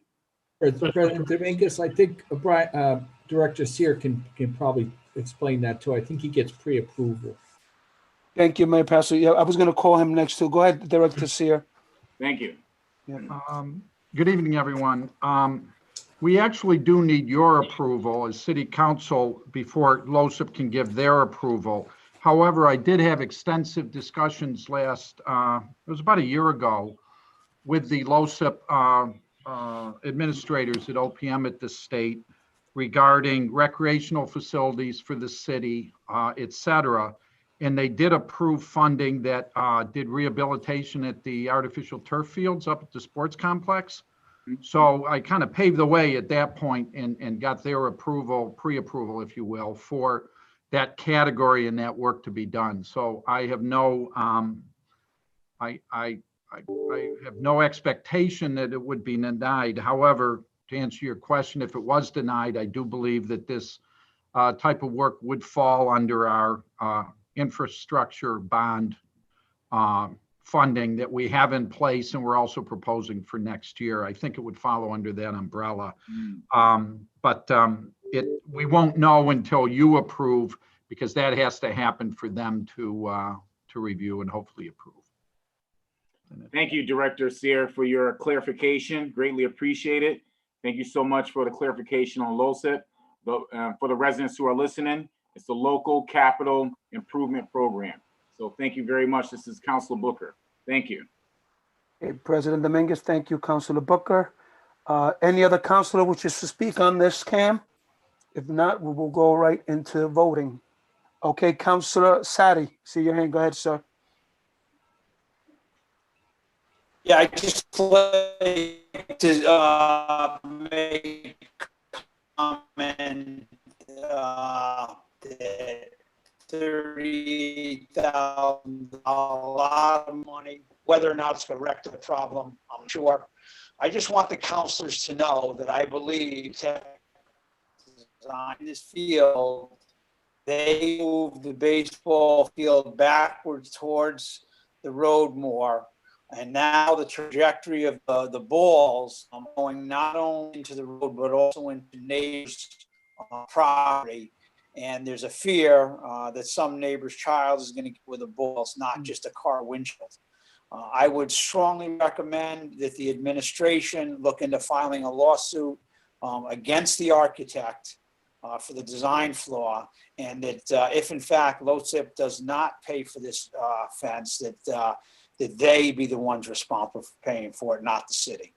That's my only comment, but I plan on voting in favor of this motion. Thank you for your time.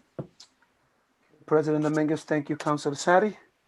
All right, seeing no other counselor, let's vote on 8.7. Okay, all those in favor, say aye. Aye. Aye. All those Aye. opposed? Yep, all those opposed say nay. All right, the CAM passes, the motion passes. Thank you. All right, Thank you. thank you, Director Seer. All right, last motion. You got it. Sir. I need a second, please. By President Pro Tem Hurtado at 9:34 p.m. Thank you, guys. Okay, so all those in favor, say aye. Aye. What a great night. And all those you, opposed say nay. everyone. Good night, everyone. Thank you, everyone. Stay safe. Thank you. Excellent, excellent.